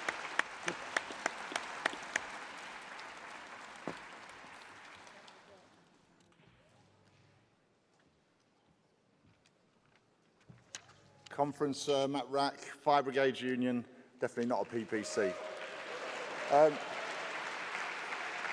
Conference this summer in Britain and in many parts of the world, we saw more examples of extreme weather events, whether it be storms, wildfires or floods, and it's increasingly a professional discussion among firefighters across the world. In Britain, we saw unprecedented levels of wildfires and homes destroyed in the capital city, the busiest day in decades for the London Fire Brigade. In 2018, we saw, you will remember, I'm sure many of you, moorland fires in Lancashire, Derbyshire, Yorkshire and Greater Manchester. They lasted for days, they drew in resources from across the country. I attended a conference on fire matters shortly after and heard a principal manager of one of those services said, well, perhaps we need to say to the public that they need to lower their expectations about our ability to put fires out on this scale. Just think for a moment the implications of what's being said. And what our response was, if you hadn't slashed the fire service by 40 and 50%, maybe the public could expect a decent response.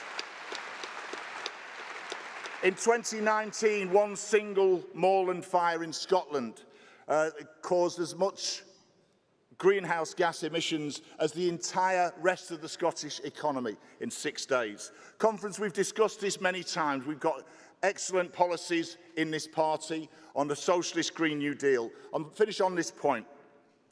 If we expect an economy where decisions are driven by the needs of profit, we will not achieve what needs to be achieved. Public ownership, public services need to be at the heart of tackling the climate crisis. Thanks, comrades.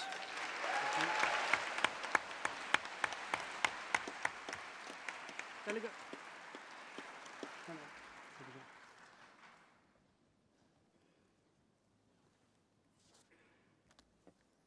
Who's expecting to speak? Hello, Conference. I am the delegate for Great Grimsby constituency. It's great to be here and a proud Unison member as well. I'm here to speak in support of Composite 12. We've seen some great ambition from our party in its statements earlier this week on the climate crisis.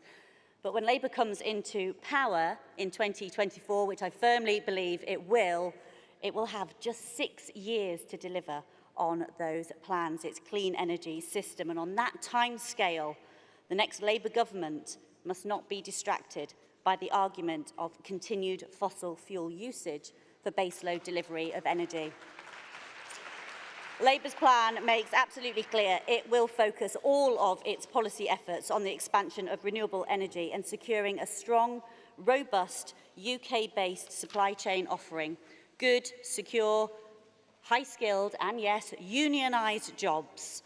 Having homegrown, low-cost green energy is something that we should all aspire to as a nation, but we should also recognise that dithering and delaying holds back innovation, and there is so much renewable technology that is ripe for early support to deliver that much-needed security of energy, that delivers net zero, that delivers that which is the single most threatening issue to our environment and our wildlife if we fail. Renewables provides support for a new identity for areas like Grimsby, my hometown, introducing apprenticeships and new industrial might to an area that had lost its way. Labour can make sure those technologies deliver for communities and bring down the cost of energy bills for individuals, making sure that we're not reliant on overseas energy and have the potential to export, invest in coastal communities and support local people into new industries. So please support the motion. Thank you.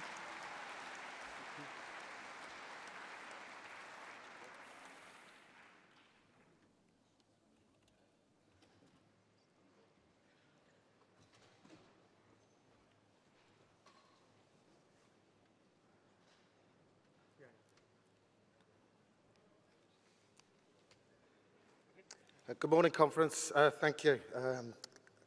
My name's Tony Venson. I'm from the ASDEF delegation, supporting Composite 12.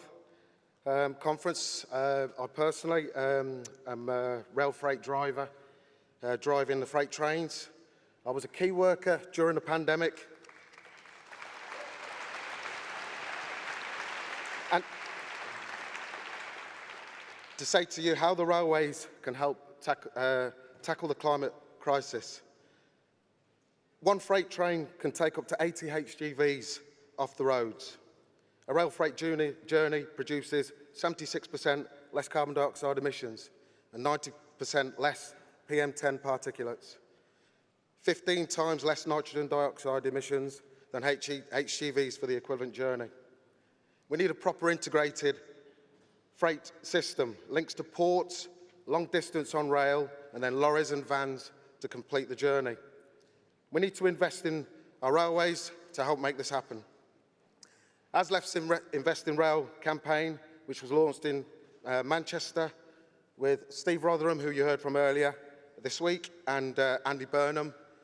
And we're calling for investment in electrification and capacity like HS2 and the Northern Powerhouse Rail. It's great to hear Louise Haigh yesterday say Labour will nationalise the railways and complete these projects.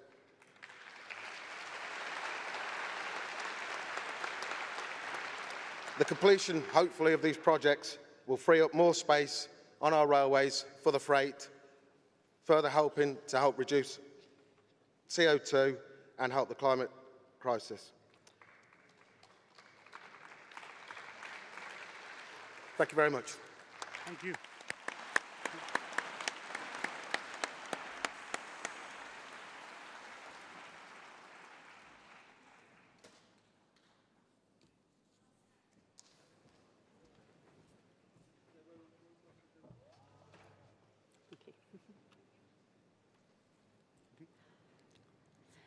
Morning, conference. I'm Ellie, Cook Kelvin, Leicester West CLP delegate. Conference, our country suffers a chronic lack of housing at the hands of the Tories.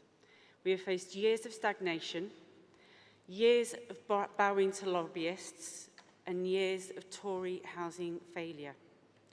But conference, I am lucky. I live in a Labour-controlled council, and we are fighting back against the Conservative cuts.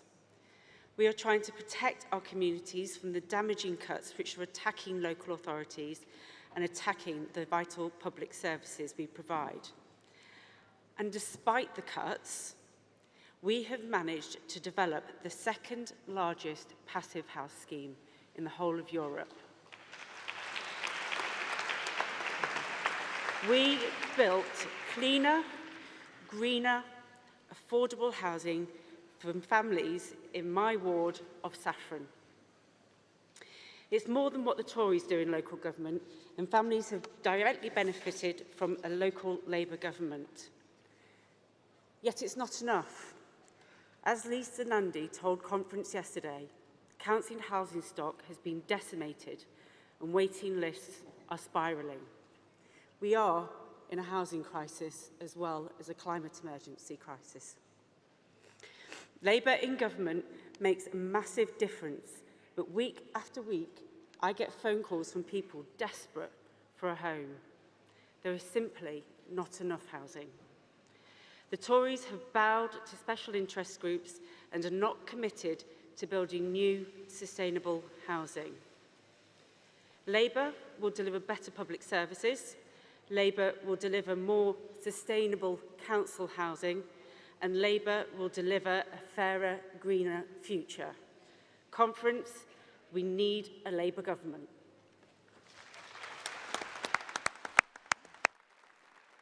I'm going to take two more speakers. Lady there in the red jacket.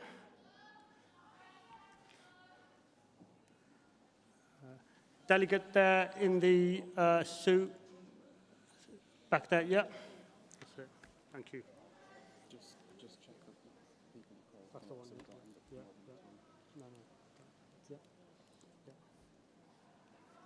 the one standing, the tall guy. Hmm? No, it's the tall guy.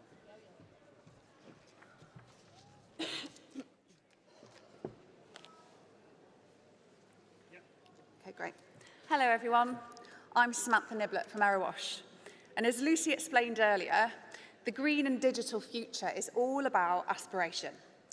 Aspiration is core to Labour values. It says on our membership card that our aim is to create for each of us the means to realise our true potential. And it actually means a lot to me personally. As a 12-year-old, moving into a council house, thank you, Ellie, we do need more of those, with my mum, and entering my 6th school, we finally found security. Despite leaving home at 17 during my A-levels and working to support myself, I got okay grades, but I didn't go to university. I needed stability, so I began working full-time and part-time to pay my bills. Very, very young adult. I then moved into the world of data and tech. And in the 20 years since then, so much we do now is digital. And although some things don't change, there are still way too few women. And with this, and with a tech skills gap, there is so much opportunity for new talent. Digital remote working helps us to reduce carbon footprint and drives opportunity across all regions and physical abilities. But despite this opportunity, the Tories are doing nothing for my daughter, Lillian, and her generation. Lillian's 15 in a couple of weeks, and like millions of others, she's considering her work experience options now, which is why making digital is core to our mission. It is why the green and digital future is so important now. I want her and her generation to grow up in a country where the government takes real action on climate change and uses digital to share prosperity and promote opportunity. I want the millions of Samanthas and Lillians of the future to know Labour has got our backs. So let's get on with the green and digital revolution. Let's create jobs, opportunities, and the net zero that it will deliver. And let's fulfil the next generation's aspirations. Please support this motion. Let's get a Labour government and let's deliver. Thank you.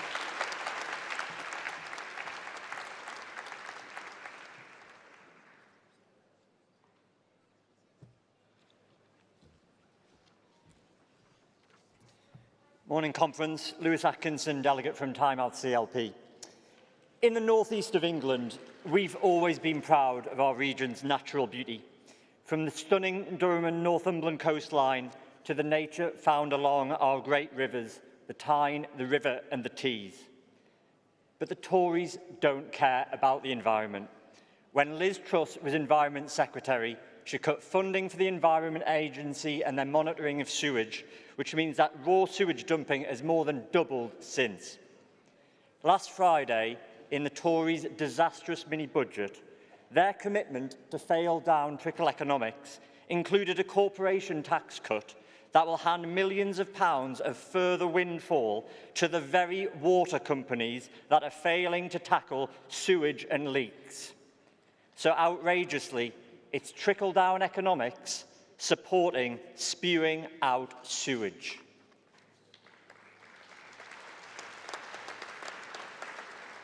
They just don't get it.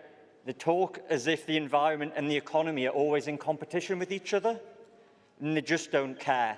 In our region, we've got Ben Houchin, the Tory mayor of the Tees Valley, and his response, as thousands of crabs have died or been washed up on our beaches, has been absolute silence. We know in this party that you don't level up the country by watering down environmental protections.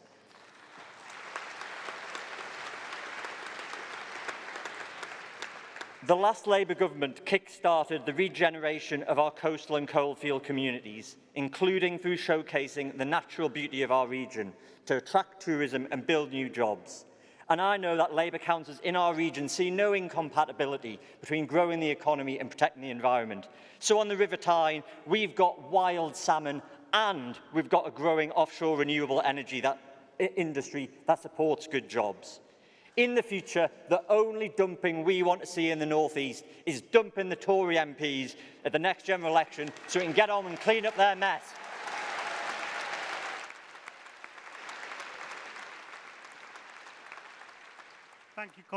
Thank you, Conference. I won't be able to take any more speeches. We just I'm under pressure to finish on time. We just got the small matter of the leaders' speech this afternoon. So, there will be the Britain in the World debate later today, so people will have an opportunity to make a contribution later today again. So, ahead of our final shadow cabinet speaker, we've got a very special guest today. And it is my pleasure to introduce the fantastic Labour supporter and all-round legend, Feargal Sharkey.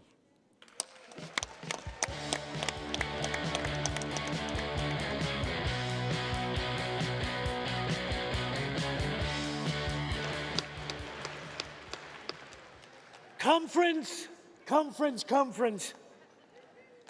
You have absolutely no idea how proud my dad would be to hear me say those words on this platform.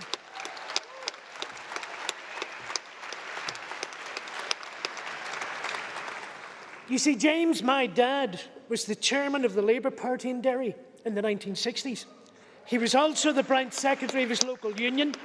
He was known locally simply as the Labour man, and I vividly recall the day he showed me a beaten-up, worn-old copy of the Morning Star.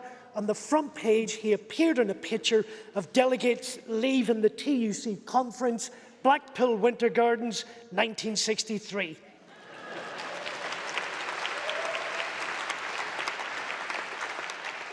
Yet it is, like all good Irish matriarchal families, it wasn't Dad who dominated politics in my house.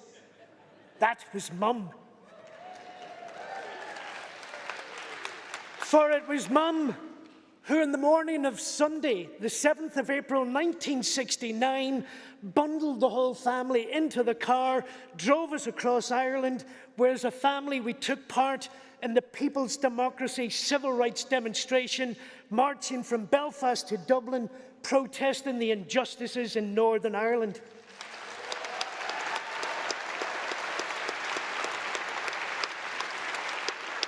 I have to tell you, Conference, is a 10-year-old boy brazenly walking down the middle of the main road between Belfast and Dublin, waving what I later learned was an anarchist flag.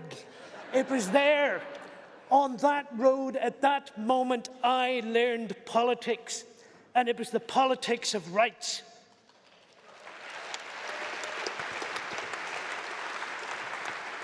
It was the politics of a right to vote, the politics of a right to a job, the right to a wage, the right to a house, the right to a decent salary, the right to a decent education for your kids, the right to dream, the right to hope, the right simply to exist.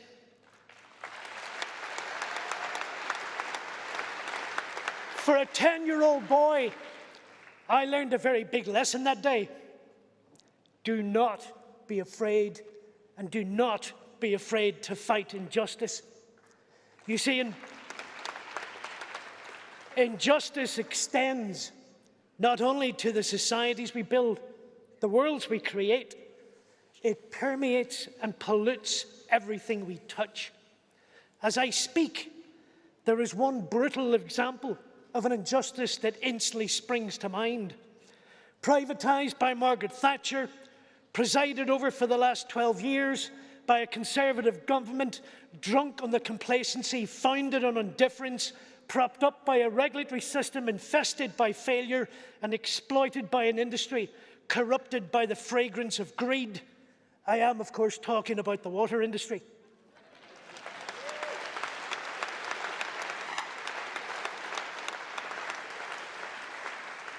During the last 2 years alone, English water companies have spent almost 6 million hours on over 750,000 separate occasions dumping sewage into our rivers and into our seas.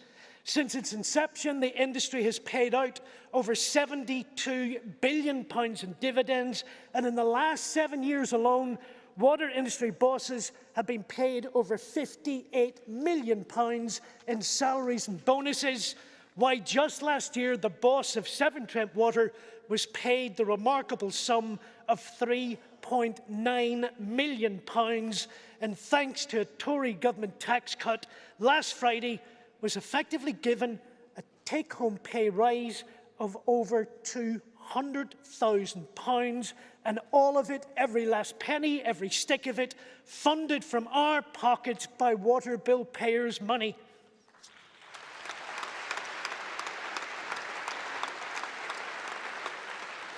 As a direct result of the water industry's profiteering, there is not a single river in England that achieves good overall environmental health. Every single river is polluted, and one of the largest sources of that pollution, the water industry. And the assault doesn't stop there.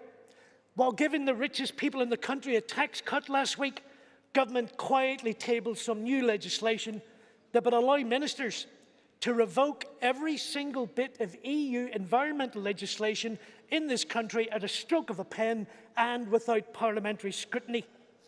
What we are witnessing collectively between industry and government is an unprecedented attack on the environment, and it's one that has to stop.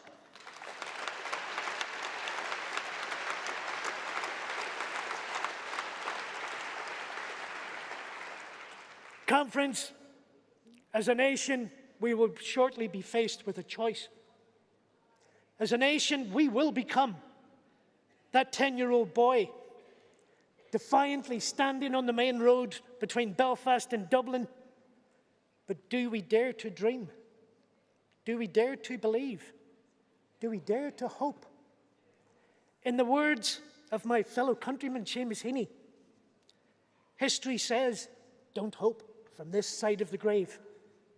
But then, once in a lifetime, that longed-for tidal wave of justice can rise up and hope and history rhyme. Do not be afraid. Conference, if I can ask you please to put your hands together, provide a thunderous welcome for the next Secretary of State for the Environment in a new Labour government, Mr. Jim McMahon MP. My name is Fergal Sharkey. May your God go with you.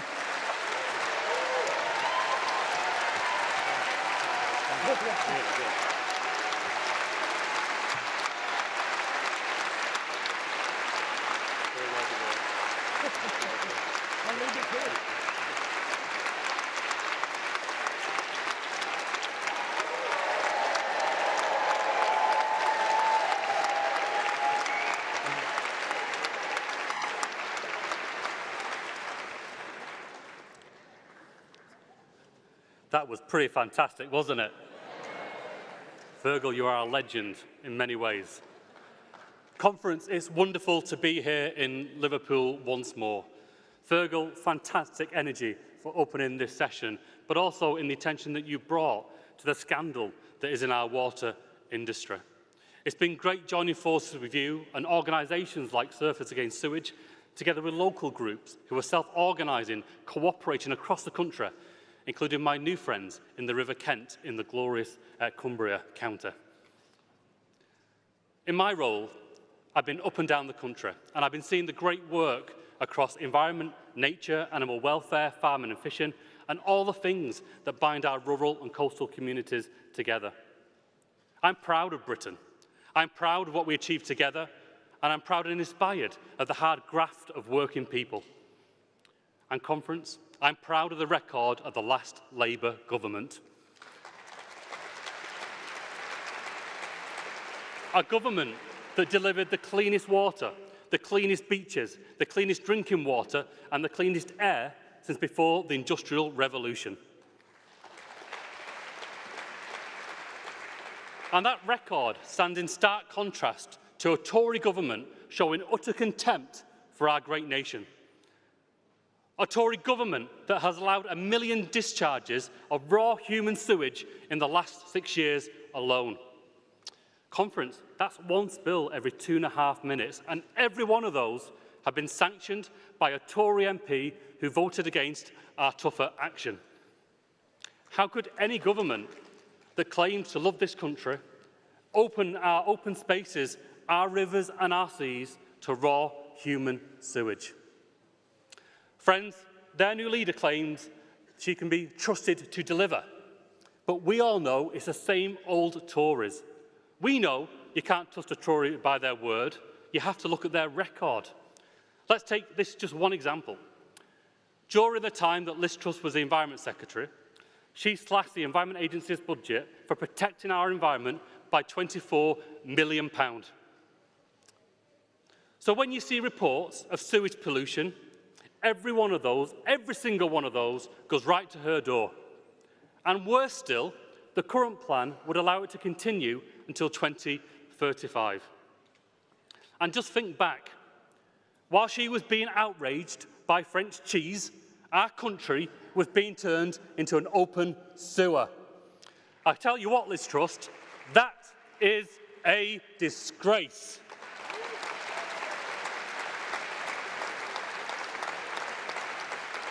Conference, I can tell you now, a Labour government will clean up the water industry.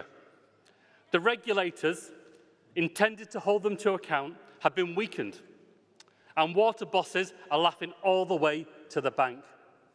That will change. Under a Labour government, owning a water company will be a duty, a responsibility, not just a licence to print money while the system runs dry.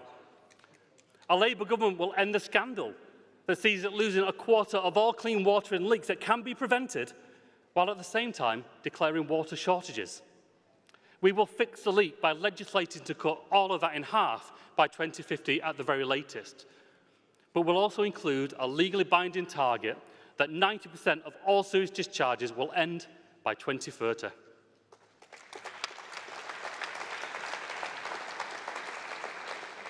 And let me be clear, there will be no hiding the problem. We will demand mandatory monitors on all sewage outlets, and we'll introduce automatic fines for every single sewage discharge. We're not going to wait for expensive and lengthy investigations to take place. We're going to hit them in the pockets on day one.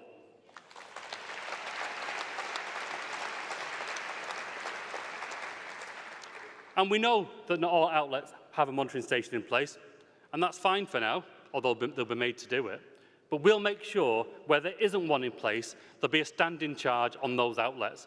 And we'll introduce automatic standing charges so they get charged because of that failure. Conference, Labour will go further than that. We will give the regulators the powers they need to enforce the rules and the laws that we set. We'll also protect customers by capping bill increases, and we'll protect vital investment by only signing off investment plans that meet our higher, stricter test.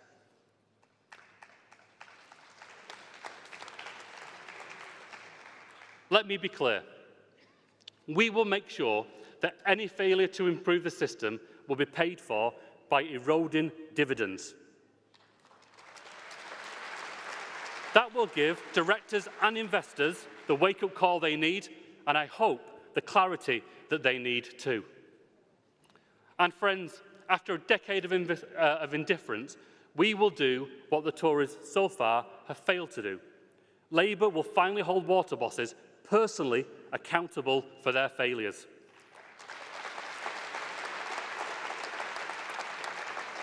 A Labour government will strike off company directors who fail, and yes, Conference, we will introduce, for the most serious offences, including deliberately misleading investigations, prison sentences for those offences.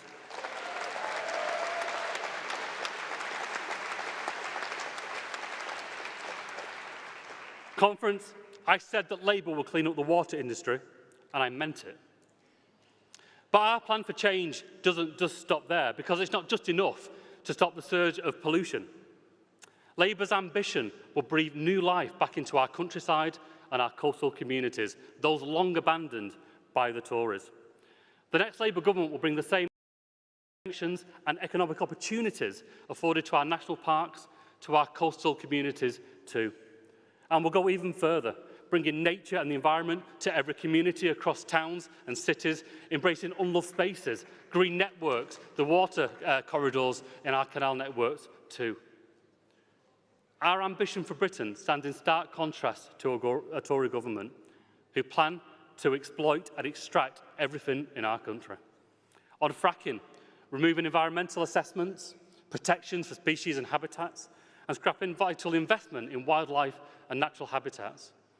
The destruction that the current Prime Minister started when she was the Environment Secretary, she continues now in full force. Conference, together, we will meet our generational responsibility to hand the country to the next generation in a better condition than we found it. We will realise the right for everyone to live a rich, fulfilled, healthy life with food security, nature and a decent environment at its heart. To deliver that plan, though, we need your help, and you do this day in and day out, but we can see the prize now in sight, can't we? Let's get to every single constituency, to every community, to every household, and let's show them the Tories' record on the environment, but also be confident in Labour's plan too. Friends, we are close to power. I can feel it. We're not now simply talking about Labour of the past and what we achieved way back then, although that's a legacy that we can be proud of and that we can build on. We're using this week to talk about Labour in the future. A fairer, greener future, with Keir Starmer as the next Prime Minister. It's a prize to be won and it's within our grasp, so let's go and do it. Thank you.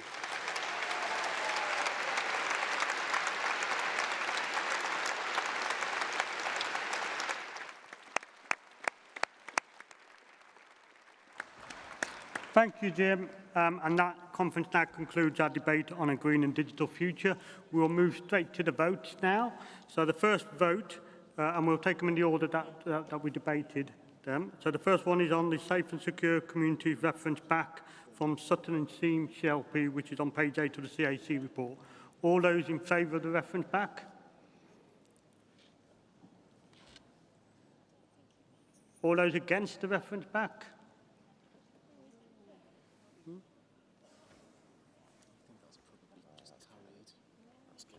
Carried. That's carried. Okay, we now move to Composite 11, Violence Against Women and Girls. All those in favour? All those against? I think that's unanimous. Okay, thank you.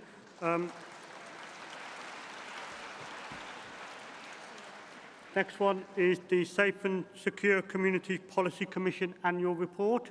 All those in favour? All those against? That's carried. Thank you. So now we move on to the Green and Digital Future. The reference back from Dulwich and West Norwood CLP was withdrawn by the delegation. So we move on to Composite 12 on the climate crisis. Those in favour? And all those against? Thank you. That's unanimously carried again. Finally, final vote is the Green and Digital Future Policy Commission Annual Report. All those in favour? And all those against? And that's carried. So conference, just before we adjourn, then a couple of quick notices. We will need to vacate the hall now. You will need to take all your bags and belongings with you. If you leave anything behind, it's liable to be disposed of, so make sure you do that. I want to personally thank all the panel for their support today, and also Fraser Welsh, who's the chair's aide. And thank you to all the speakers, PPC or non-PPC. Thank you for your contribution. And if you are a PPC, get out there and take the fight to your Tories. Thank you, everybody.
Voice of God, voice of God.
Yeah.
Keep a little bit in though.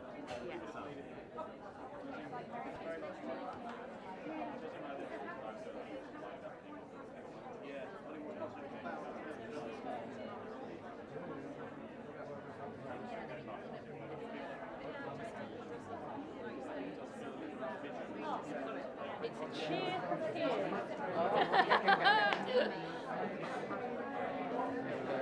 Tagline. That'll go amazing. Yeah. Do you think about doing these like for the day tomorrow? Sorry? Do you think about doing these today? I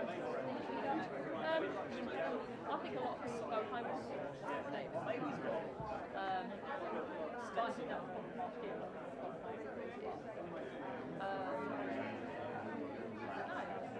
Kind of. I think I'm wondering otherwise today, but I'm okay with it. I think it's really difficult.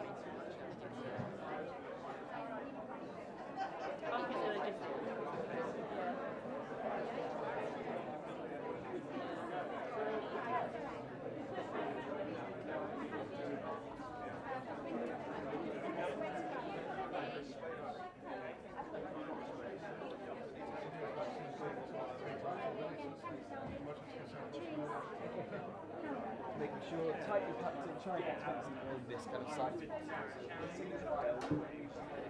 That'd be great. Sorry, I can't boss it.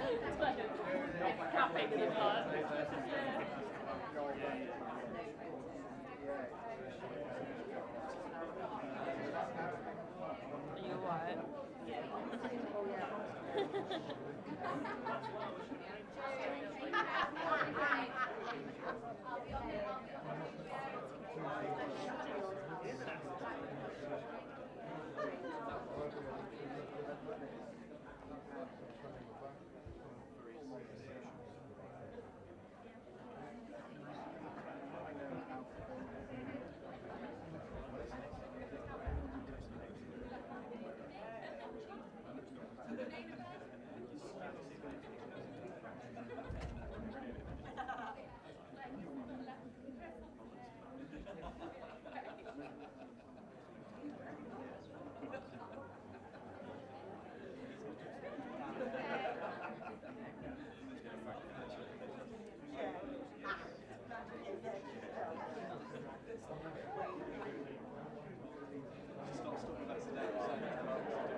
cheer for Keir.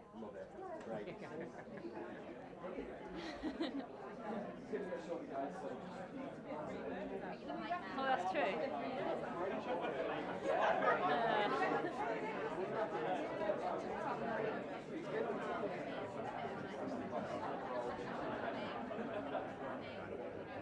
Just, yeah, he'll be the guy.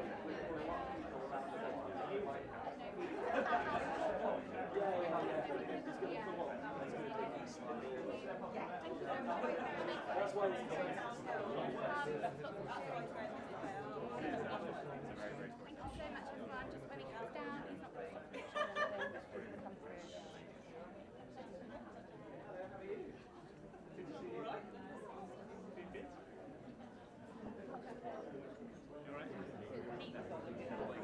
Heel. Amelia, I'm now pushing myself.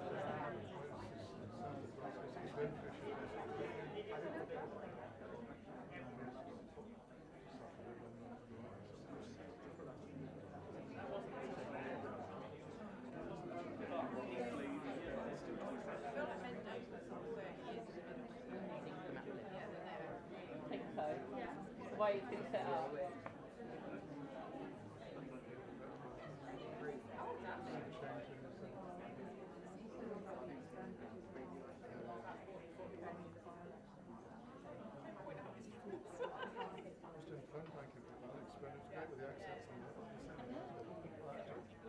I went up to Sauna back then, so I went into Fen Valley, it's quite looking over.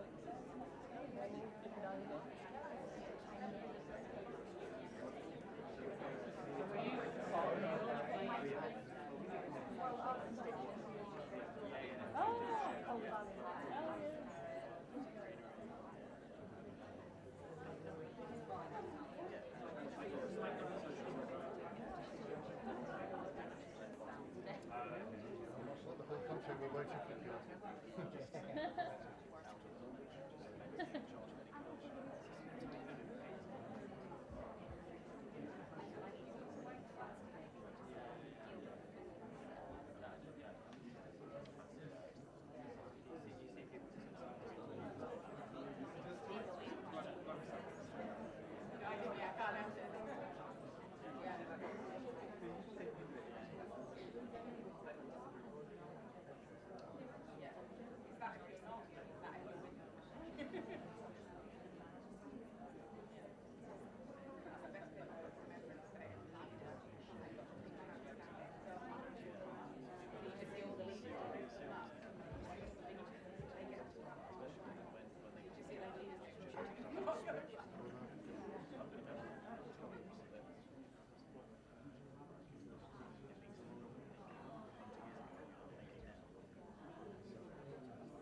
Sorry that I missed your call. I lost my phone and it was on vibrate. I think I lost my head, leaving you on red. I think I lost my head, 'cause every day I find it full of things I wish I would have said. Reasons made up on the spot. Currently it's all I've got. Falling for another lover. Do I love?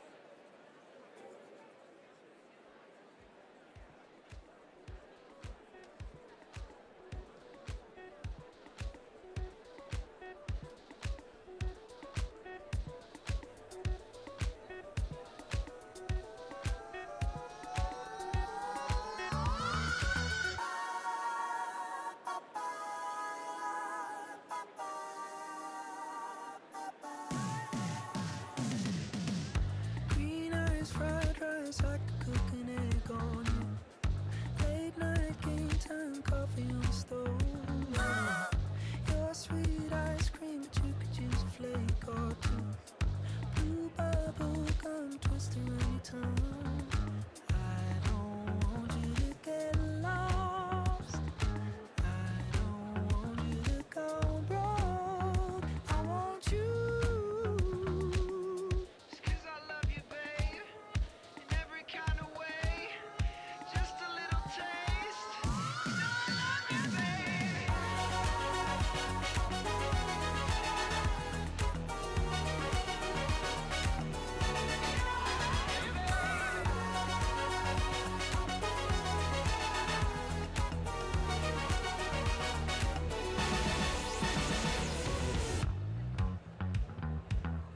Excuse me, green tea, music for a sushi restaurant. All rise, all rise.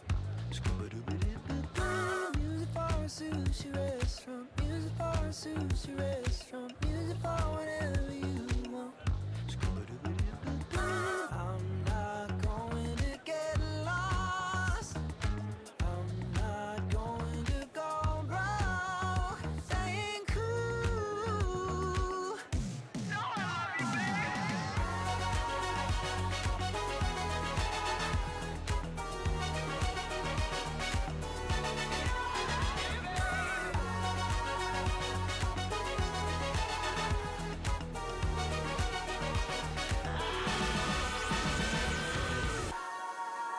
If the stars were edible and our hearts will never fall, could we live with just a taste? Just a taste. 'Cause I love you, babe, in every kind of way. Just a little taste. You know I love you, baby.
Conference, please take your seats.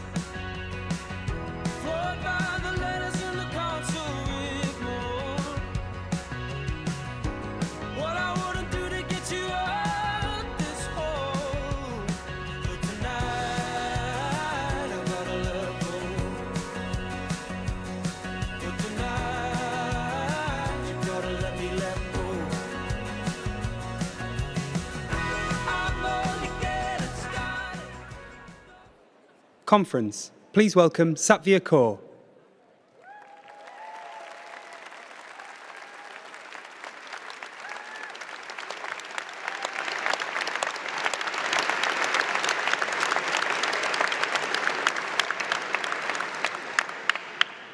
Conference, Satya Kaur, Southampton Test, first-time speaker, first time introducing the leader of the Labour Party.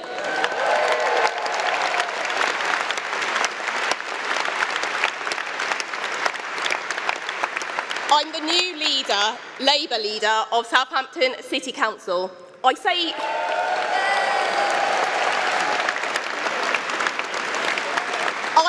new leader because this May we took it back off the Tories.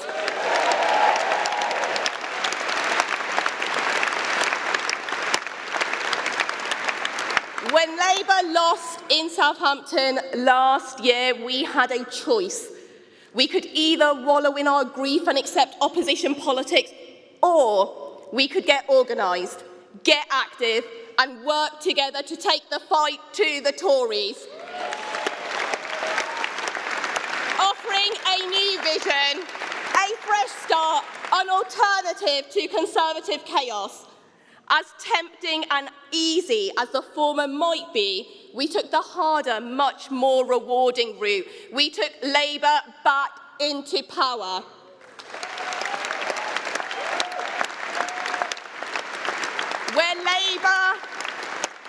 Where Labour is in power, it is changing lives. But Conference, we all know that this country desperately needs a Labour government. A Labour government that after 12 years of Conservative failure and stagnation, after the economic chaos we've seen over the last few days, can give this country its future back.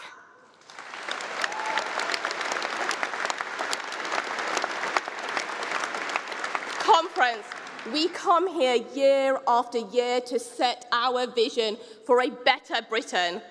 But there's a difference now, because now we, the Labour Party, are showing we are ready to govern again in every corner of the country, from the very bottom to the very top.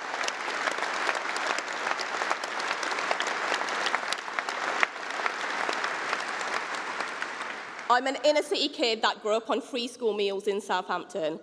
Now I'm leader of the council and parliamentary candidate for the area I was born and bred. Never in a million years did I imagine I would be here speaking to you all today, on this very grand stage, in a room full of incredible people, about to introduce our next Prime Minister.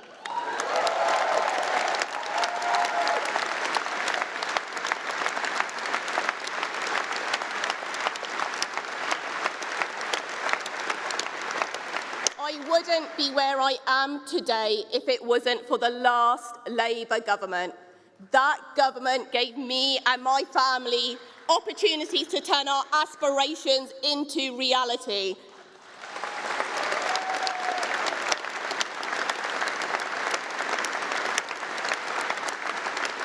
Now, Conference, it's down to all of us to deliver the next Labour government, to turn the dreams of the next generation into reality.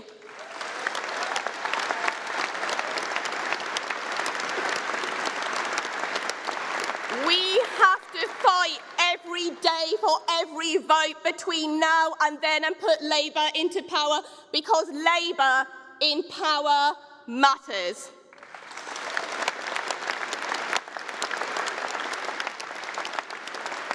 Everyone can see we've changed. We've stopped talking to ourselves and turned to face the people of this country. We've led the way on tackling the cost of living crisis and come up with the solutions the government has been forced to adopt. We've started listening to people, and we are being rewarded by people listening to us once again.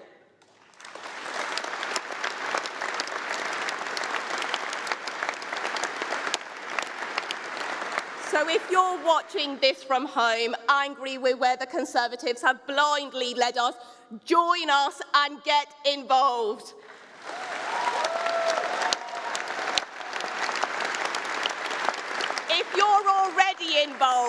If you're already involved but not active, get active. And if you're already active, get more active. Because this is our time. This will be our victory. Conference. Finally, I want to say a few words about Keir. From day one, he knew what Labour had to do to win again. Now he's setting out what Britain needs to do to win again. He has turned our hope into belief. So let's give a big hand for the man who's going to finally put an end to this tired, worn-out Tory government, the man who's going to be the next Prime Minister of our country, the man I'm proud to call our leader, Keir Starmer.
Conference. Please welcome Keir Starmer, Leader of the Labour Party and our next Prime Minister.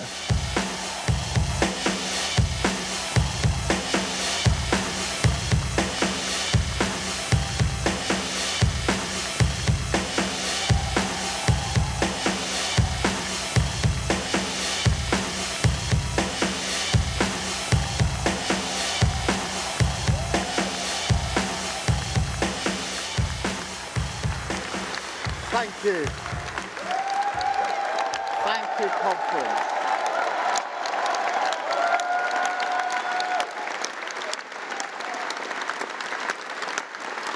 Thank you, Conference. Thank you, Satvir.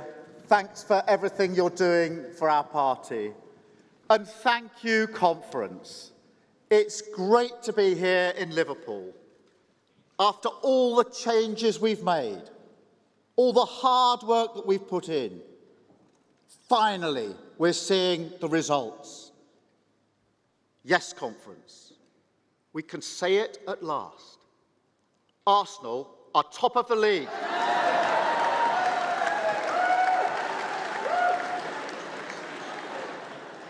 But before I begin, I want to address something important. This is our first conference in Liverpool since 2018. That means it's our first conference since this city's call for justice for the 96 became justice for the 97. For too long, this city has been let down. So when Labour wins the next election, one of my first acts as Prime Minister will be to put the Hillsborough Law on the statute book.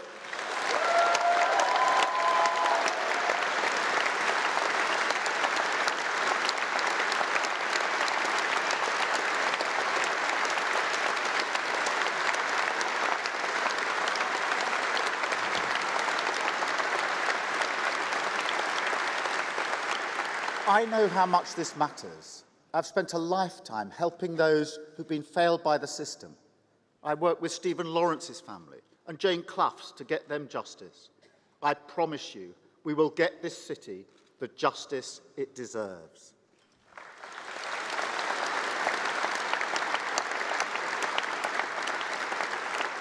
Conference, we've seen two sides of Britain in the last few weeks. On one side, a nation united by a profound purpose to pay its respects to a remarkable sovereign. And that queue, 5 miles at its peak, even in death, our Queen found a unique way to capture the British spirit.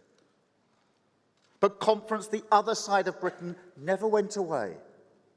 A Britain all at sea, where a cloud of anxiety hangs over working people.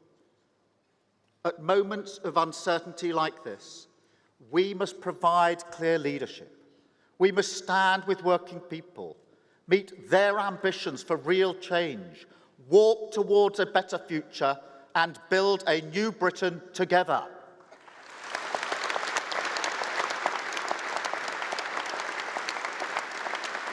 A Britain that is fairer, greener, more dynamic, and that isn't afraid to use the power of government to help working people succeed.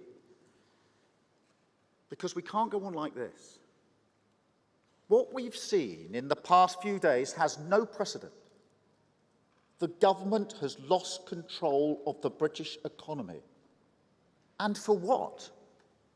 They've crashed the pound. And for what? Higher interest rates, higher inflation, higher borrowing. And for what? Not for you, not for working people, for tax cuts for the richest 1% in our society. Don't forget, don't forgive. The only way to stop this is with a Labour government.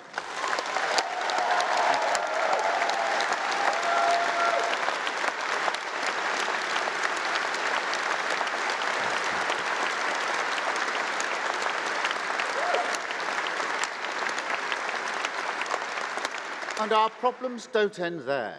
Raw sewage in our rivers and seas, backlogs everywhere, at our borders, in our courts, in our hospitals, crimes like burglary, totally unpunished, people told to drive themselves to hospital after a heart attack, and millions of families, pensioners, the poorest in our society, still facing the coldest winter of their lives.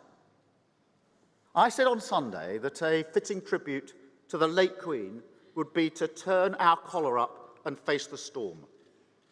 And we will. Because Britain never won its battles with wishful thinking. Our success comes, first and foremost, from the hard work, the graft, and the common sense of the British people. A common sense that teachers up and down the country drum into their pupils.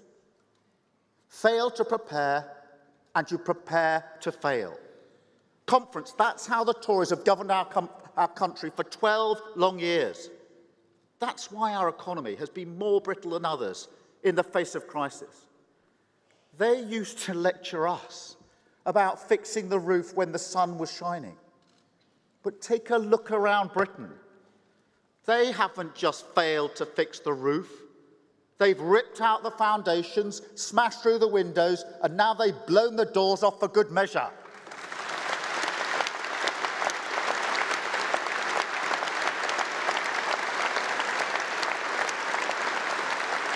Conference. My government will be different. We will run towards the challenges of tomorrow. We will get us out of this endless cycle of crisis. And we will do it with a fresh start, a new set of priorities, and a new way of governing. But it won't be easy. And the first step must be to tackle the cost of living crisis. Now, the Prime Minister has finally accepted there's no alternative to Labour's plan to freeze energy prices. When she was arguing against handouts, Labour provided the clarity our nation needed. We said this winter, not a penny more on anyone's bills. But politics about choices. And the choice, the political choice, is who pays. Working people or the oil and gas companies making huge profits from higher prices. The head of BP has said that this crisis is a cash machine for his company. But that's a cash machine fed by working people. So our choice, the only choice, the Labour choice, is to put those profits to work. This party is always on the side of working people in times of crisis. And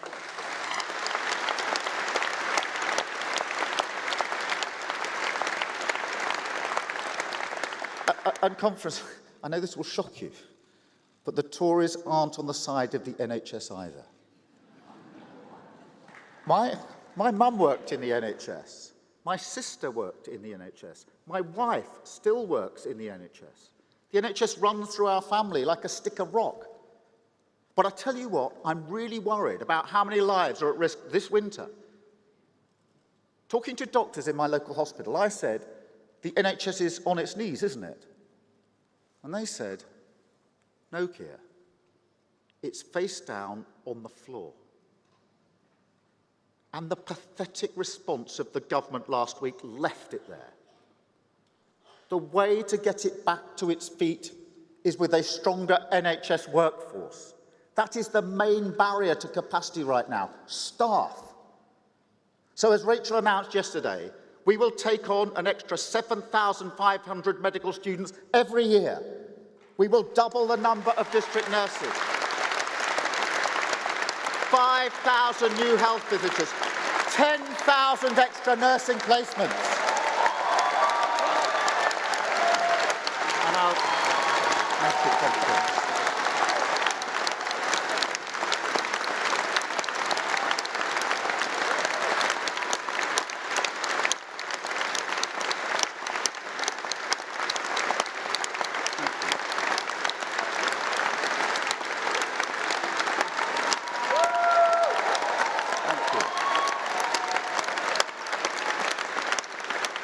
Conference, I'll tell you this, if it's a choice between a tax cut for those earning hundreds of thousands of pounds or supporting our NHS, that's not a hard choice for us. Labour will always deliver for our NHS.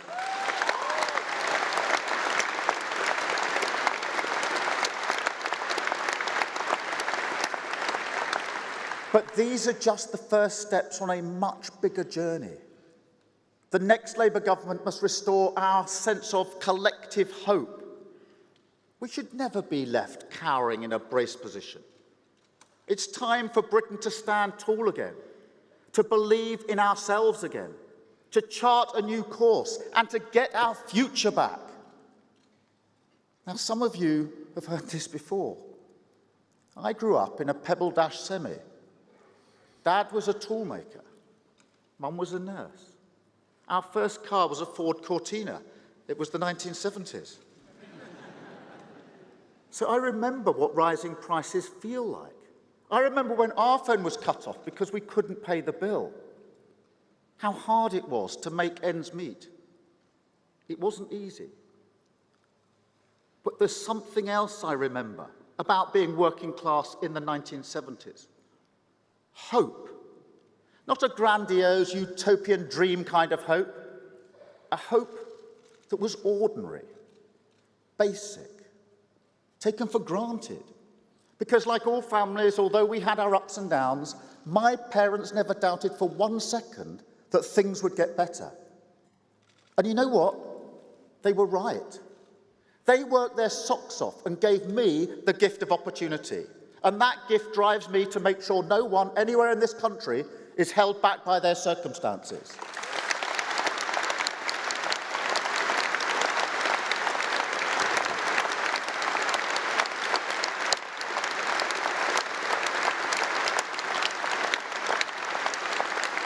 That's not just words, it's the story of my life. And I don't think these values are special. The opportunity to get on is what everyone wants for their family. It's more than a British value. It's what we tell our children. Work hard and you can achieve anything. Work hard and you will get a fair chance in Britain. My parents didn't just believe this, it comforted them. But is it still true? I don't think so. After 12 long years, our spirit is ground down. When I talk to working people now, they tell me they work harder and harder just to stand still, that their graft can't provide their family with a sense of security, that they're worried their kids won't have a better life than them. Conference, what does it say about Britain when families worry like a contract where in return for hard work you get on, where your contribution is always respected, and which reaches through the generations to say Britain will always be better for your children? That's the deep cost of Tory failure. They keep talking about aspiration, but they don't understand how they've choked it off for working people. And it gets worse, because the other thing people say is politics can't do anything about it. They don't think real change is possible anymore. And who can blame them? Just look at what they've been through. They were told, we're all in this together, yet they paid for the mess made by bankers. They cried out for economic change in a referendum, but their calls went unanswered. They united to defeat a virus, only to see the government break all the rules that they respected. And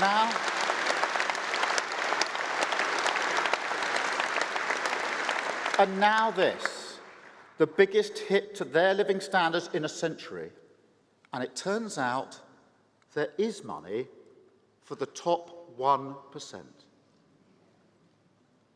Now, I'm not going to stand here and pretend the awful conflict in Ukraine is not the immediate spark of the cost of living crisis. We will never allow Putin's threats and imperialism to succeed. We will stand alongside Ukraine's people, fighting on the front line of Crimea.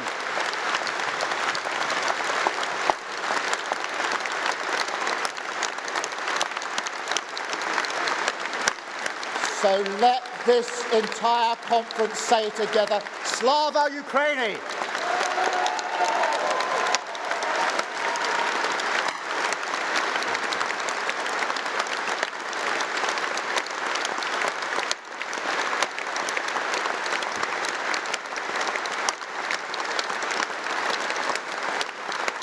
The conference. I will never accept that the war is an excuse for how unprepared Britain was to tackle the fallout. The war didn't ban offshore wind. The war didn't scrap home insulation.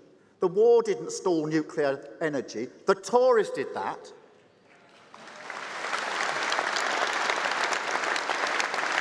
And in their budget last week, they sent out a new message.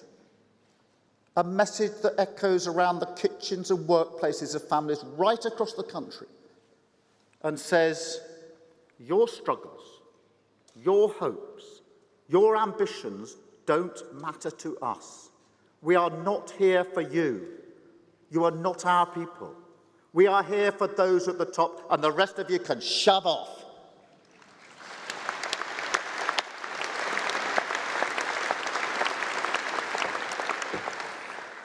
And conference, make no mistake about it.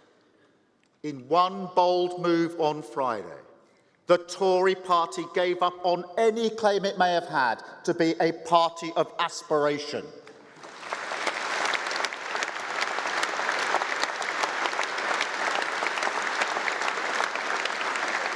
So we need to get moving. That's the other thing my background gives me, impatience. If you're born without privilege, you don't have time for messing around. You don't walk around problems without fixing them. And you don't surrender to the instincts of organisations that won't face up to change. As a human rights lawyer, I took on governments who wanted to keep the barbaric practice of death by hanging. In Northern Ireland, I worked alongside others to make sure the police service worked for all communities. As Director of Public Prosecutions, I overhauled the handling of sexual violence cases to make them work better for victims. And this working class impatience is what drives me in this job too. Now,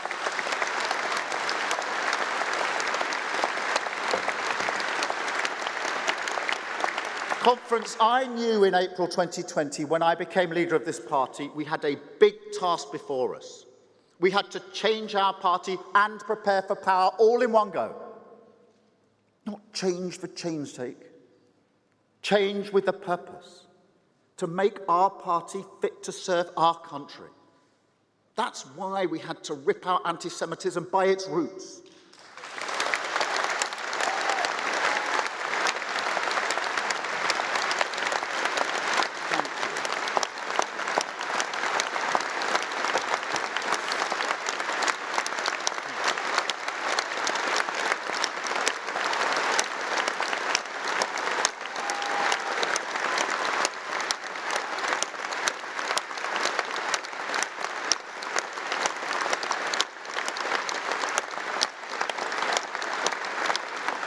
That's why we had to show our support for NATO is non-negotiable. Show we want business to prosper.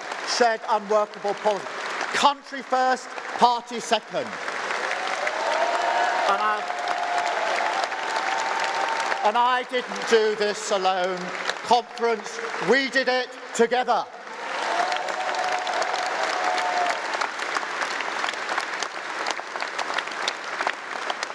And it shows. We've taken councils in Scotland, in Wales, in every part of England, from Southampton to Stevenage, Wrexham to Wolverhampton. We've shown Labour can win again anywhere. We won in Wakefield with Simon, our first by-election gain for a decade, Simon.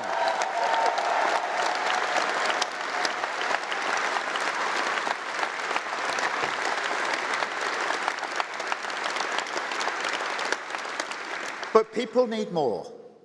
They're crying out for change, looking for decisive leadership.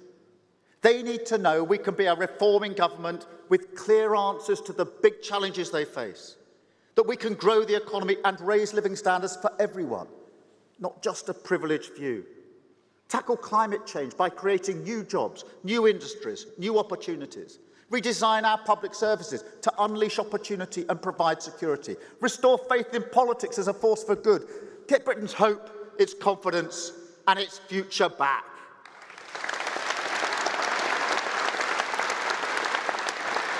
So,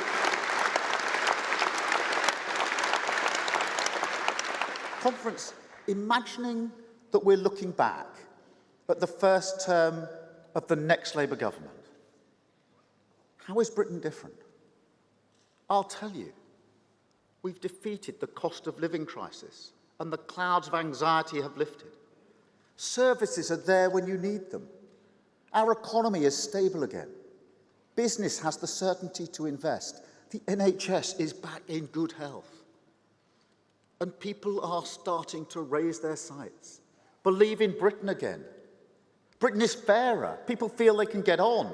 There's more opportunity, more affordable housing, fairer taxes, higher wages, jobs more secure. Look at change. People look at us and follow our example. New jobs, industries, technologies benefit all parts of the country. We're proving net zero can be achieved, and the most precious gift to the next generation is within our grasp: a safer, more prosperous world to live in.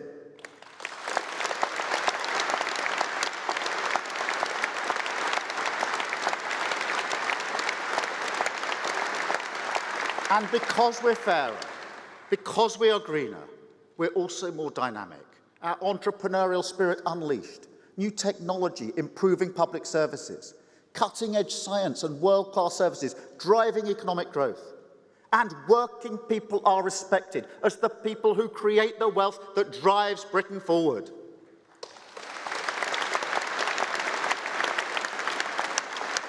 And there's one more thing.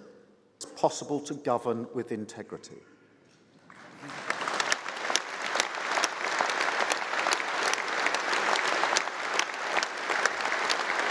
To unite rather than divide, to respect other points of view, to see that long-term plans trump short-term fixes. that decline is not inevitable. Yes, some people will say politicians are all the same, but not as many. In Grimsby a few months ago, I was really struck by a woman I met. She said something which was really simple. I don't just want to survive, I want to live. As I got back on the train, that phrase went round and round in my head. I don't just want to survive, I want to live. Conference, I want to look her in the eyes after 5 years of a Labour government, and I want to know that she and millions of people like her are not just surviving, they're thriving. That's the difference a Labour government will make. That's the Britain we're fighting for.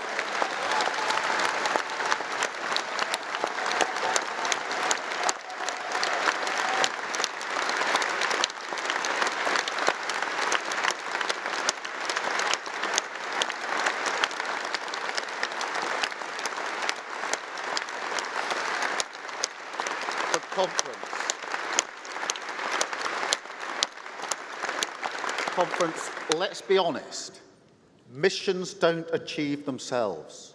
You need focus, determination, and the courage to make very difficult choices, particularly when managing the country's finances. Rachel Reeves and I have set out a framework for sound money. We're determined to reduce debt as a share of our economy. Every policy we announce will be fully costed. And we will set up an office for value for money to make sure public spending targets the national interest. And we should be clear about what that means. It means not being able to do things, good Labour things, as quickly as we might like. That's what responsible government looks like. Because if you lose control of the economy, if you act irresponsibly, as the Tories have done in spectacular fashion, then you lose the ability to do anything. And working people pay the price. We will not let that happen.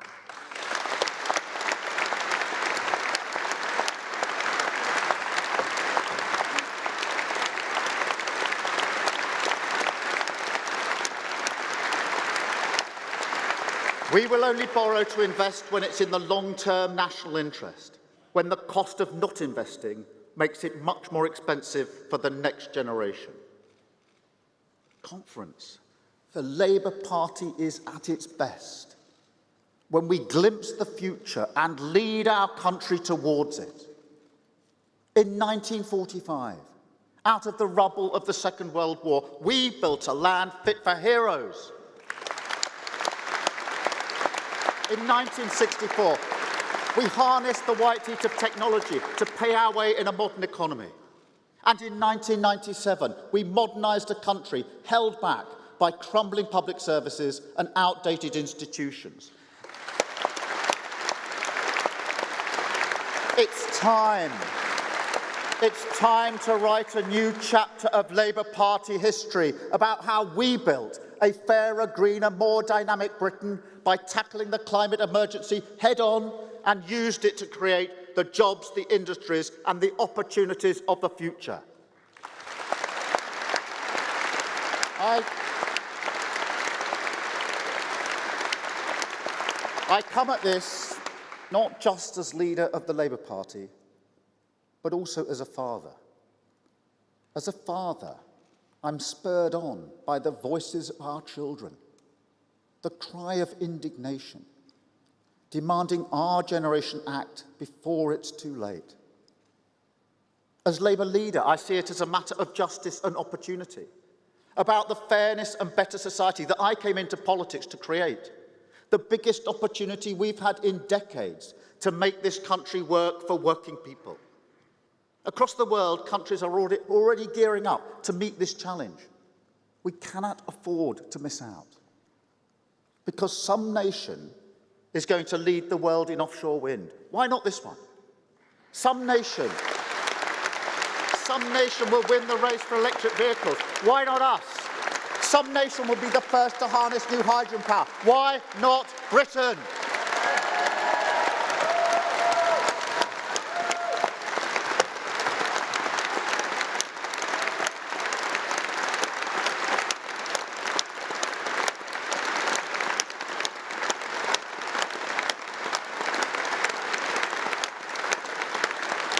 conference. That's why today I'm so proud to launch our Green Prosperity Plan, a plan that will turn the UK into a green growth superpower. And driving the plan forward is a goal that will put us ahead of any major economy in the world. 100% clean power by 2030. A huge national effort. A huge national effort. An effort that will double Britain's onshore wind capacity, treble solar power, quadruple offshore wind, invest in tidal, hydrogen, nuclear, back carbon capture, commit to green steel production, new renewable ports, new gigafactories, and insulate 19 million homes.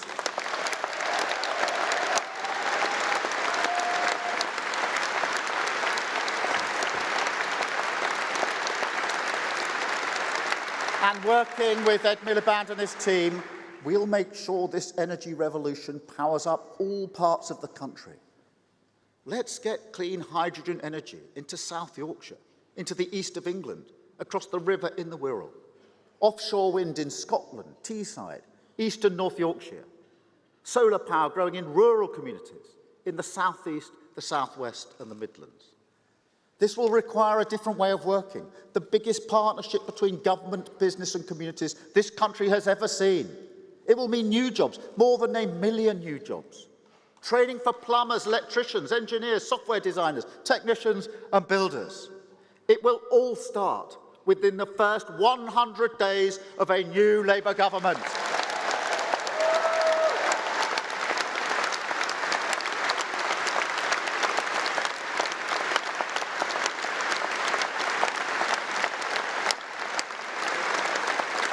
And what will it mean for working people? Cheaper bills and higher living standards. Take home insulation. I saw this for myself on Abbey Road. Not that one. This one's on a council estate in Kirklees, where the Labour Council had the good Yorkshire foresight to do a real job on insulation. I went in January. It was freezing cold. I was invited in, the house was warm, the energy bills next to nothing, and the tenants were grinning from ear to ear. And why not? Over £1,000 off your winter fuel bill. What's not to like? Clean energy is already cheaper than fossil fuels, 9 times cheaper. We just need more of it. This is about fair growth, powered by clean British energy, everywhere in the country. That's what levelling up really looks like. Practical Labour solution, not empty Tory slogans.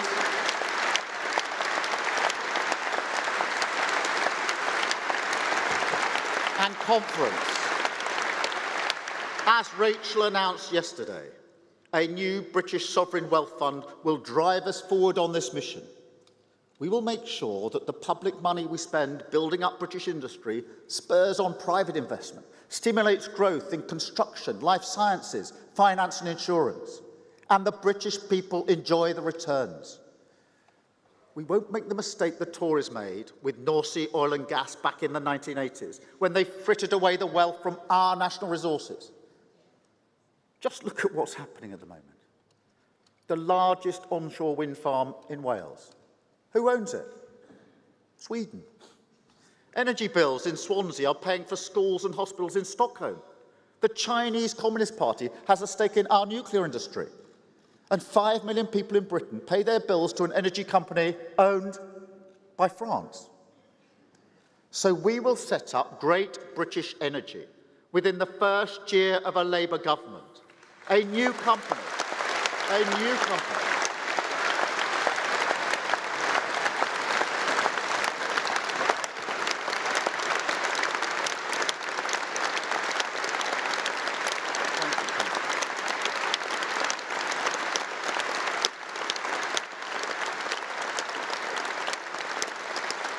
Conference, a new company that takes advantage of the opportunities in clean British power. And because it is right for jobs, because it is right for growth, because it is right for energy independence from tyrants like Putin, then yes, conference, great British energy will be publicly owned.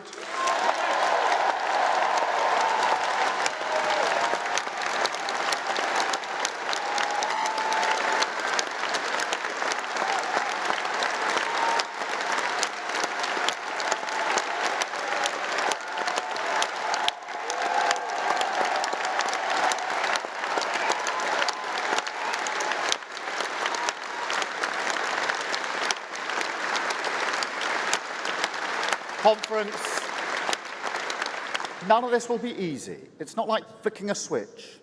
It will mean tough battles on issues like planning and regulation. But when the Tories naysay and carp, remember this. The road to net zero is no longer one of stern, austere self-denial. It's at the heart of modern 21st century aspiration. Technology has turned everything on its head. Green and growth don't just go together. They're inseparable. The future wealth of this country is in our air, in our seas, in our skies. Britain should harness that wealth and share it with all. British power to the British people.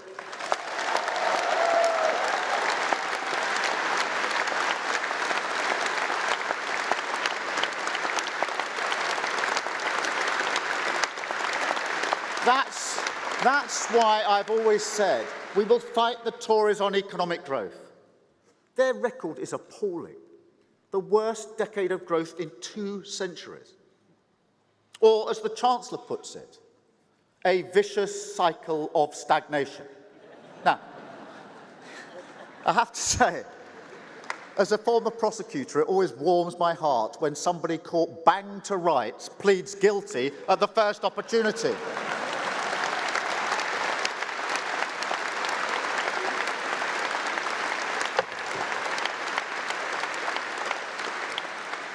And after 12 years, what's their big idea? Unlimited bonuses for bankers. Back the billionaires. Go easy on the oil and gas companies. It's a nonsense. Everyone earning less than £155,000 a year loses out with their plan. And they say they don't believe in redistribution, but they do, from the poor to the rich. And then they're loading up the country with debt to pay for it.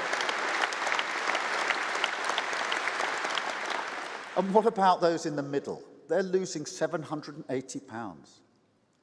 And conference, I'm sure you've all heard that tape, where Liz Truss says Britain's working people lack skill and application. That the problem with our economy is they don't graft hard enough. Working people don't graft hard enough. No, we're not going to take this. This is the fight. If they want to fight us on redistribution, if they want to fight us on workers' rights, if they want to tell us working people don't come first, we'll take them on and we will win.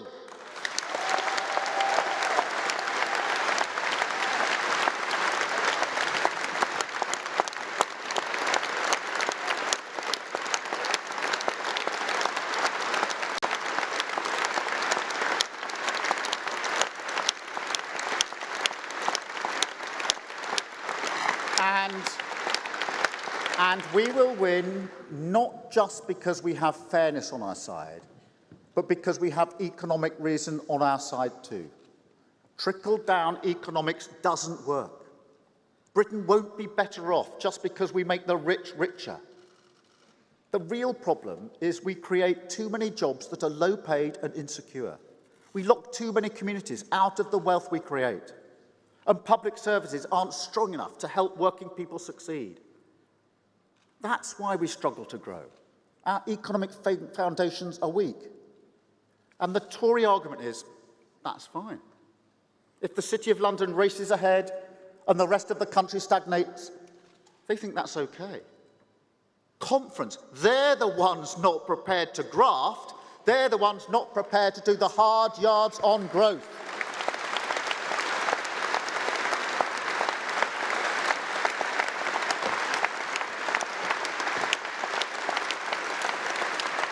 But we will. We will end the blight of low pay and insecure work with our New Deal for working people. We will transform the state so the decisions which drive growth in communities are made by local people with skin in the game. The people of Liverpool know what's best for Liverpool. And the same is true in Burnley, Sunderland, Peterborough and Plymouth. If we want fair growth everywhere, communities need a stake. And they need good, affordable housing for working people as well. I've seen home ownership rise almost my entire life. It's the bedrock of security and aspiration. That pebble dash semi meant everything to my family. But now, under the Tories, the dream of owning your own home is slipping away for too many. And that's a political choice. Because if you keep inflating demand without increasing supply, house prices will only rise and homes become less affordable for working people. So we will set a new target, 70% home ownership, and we will meet it with a new set of political choices, a Labour set of political choices. No more buy-to-let landlords or second homeowners getting in first. We will back working people's aspirations. Help first-time buyers onto the ladder with a new mortgage guarantee scheme. Reform planning so speculators can't stop communities getting shovels in the ground. My message is this. If you're grafting every hour to buy your own home, Labour is on your side. Labour is the party of home ownership in Britain today.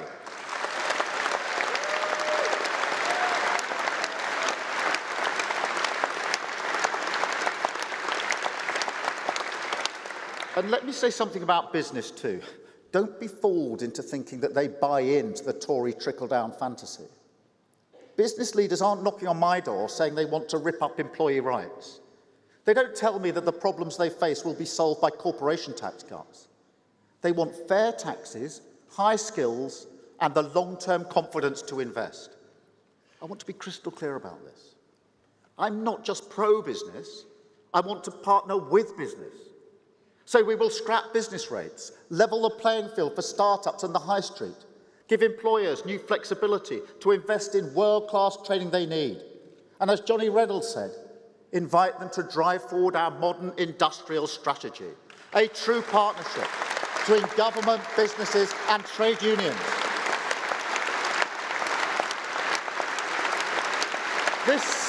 This isn't about the size of government.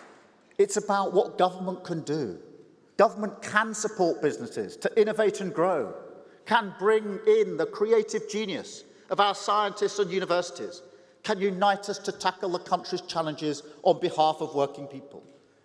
Tory ideology is a barrier to growth. And I'll tell you another one. The mess they've made of our public services.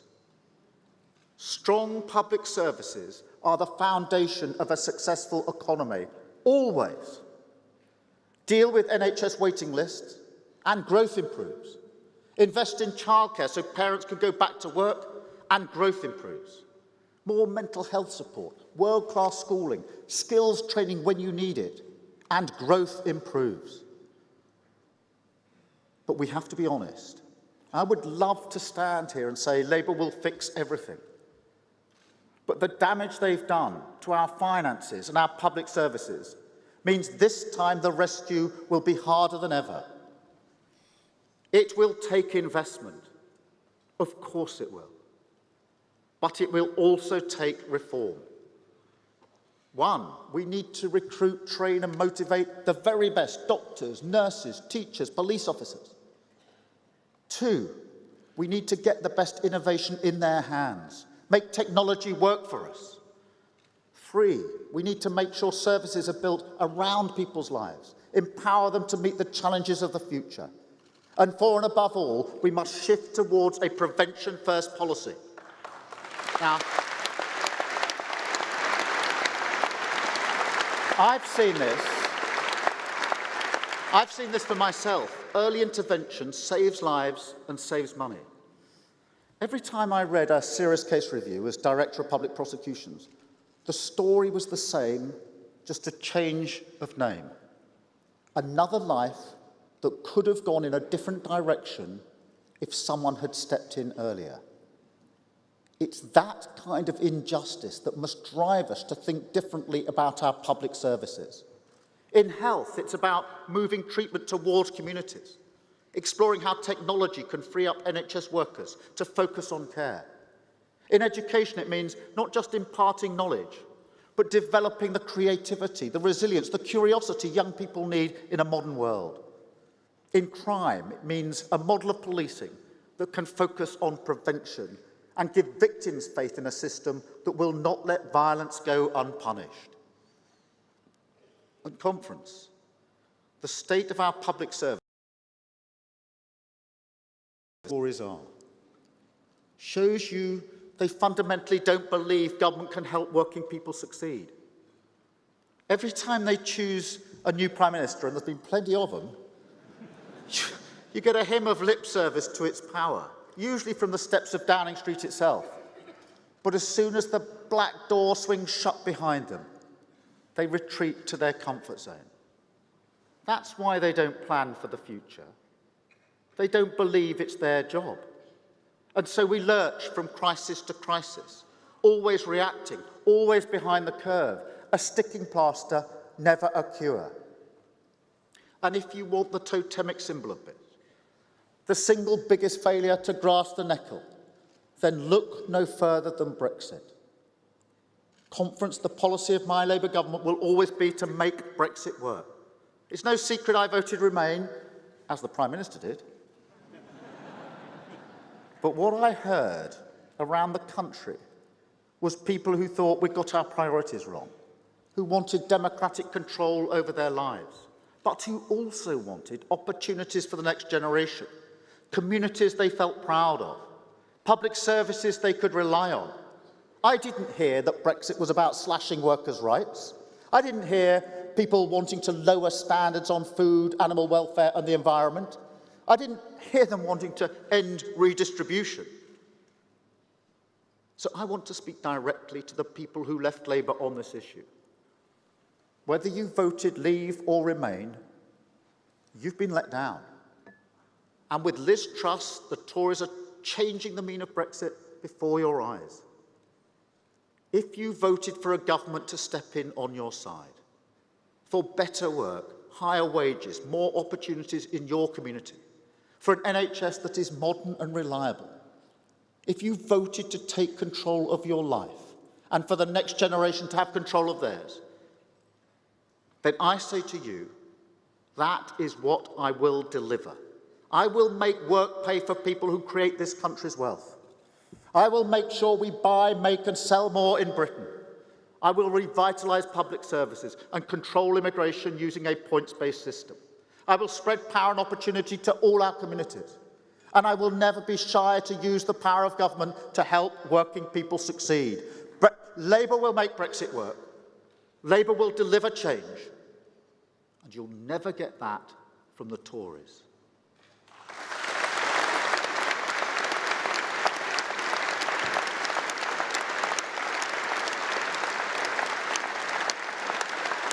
And conference, you won't get it from the SNP either.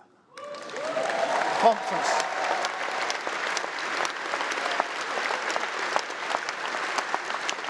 The challenges we face, the cost of living crisis, climate change, standing up to Putin, are common across our four nations. We saw off the threat of fascism and deadly disease together. We built the NHS and the welfare state together. But I don't believe in our union just because of our history. I believe in it because of our future. I know we can meet the great challenges to come, build new beacons of fairness that light up the islands we share. Scotland needs a Labour government that can deliver change.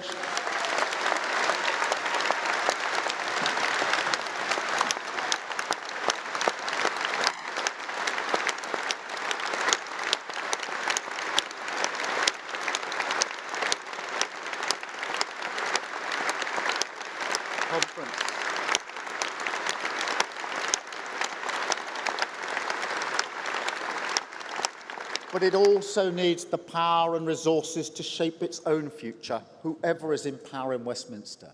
And the SNP are not interested in this. For them, Scotland's success in the UK is met with gritted teeth, seen as a roadblock to independence, and so they stand in the way. We can't work with them. We won't work with them. No deal under any circumstances.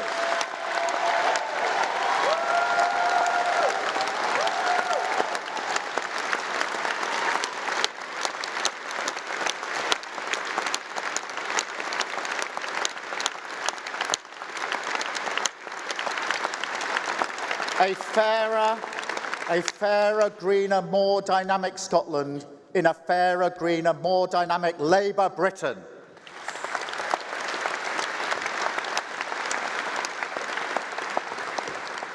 Conference on climate change, growth, aspiration, levelling up, Brexit, economic responsibility.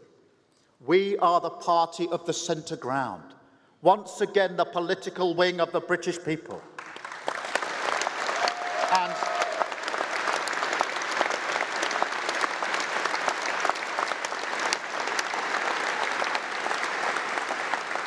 And we can achieve great things.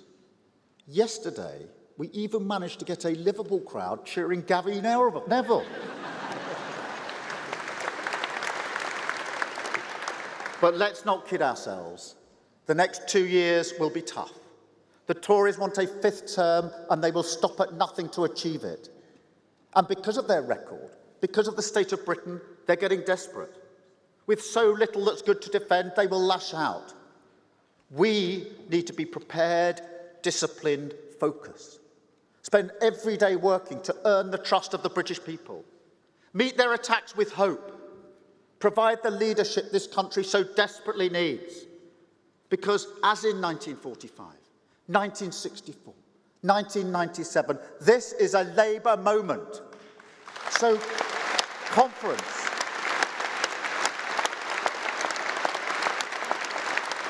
Say it loud and believe it. Britain will deal with the cost of living crisis. Britain will get its future back. A country where aspiration is rewarded, where working people succeed, a force for good in the world, a clean energy superpower, a fairer, greener, more dynamic nation. This is my commitment to you, the national mission of the next Labour government. And together with the British people, we will do it. Thank you, conference.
Lay awake till morning.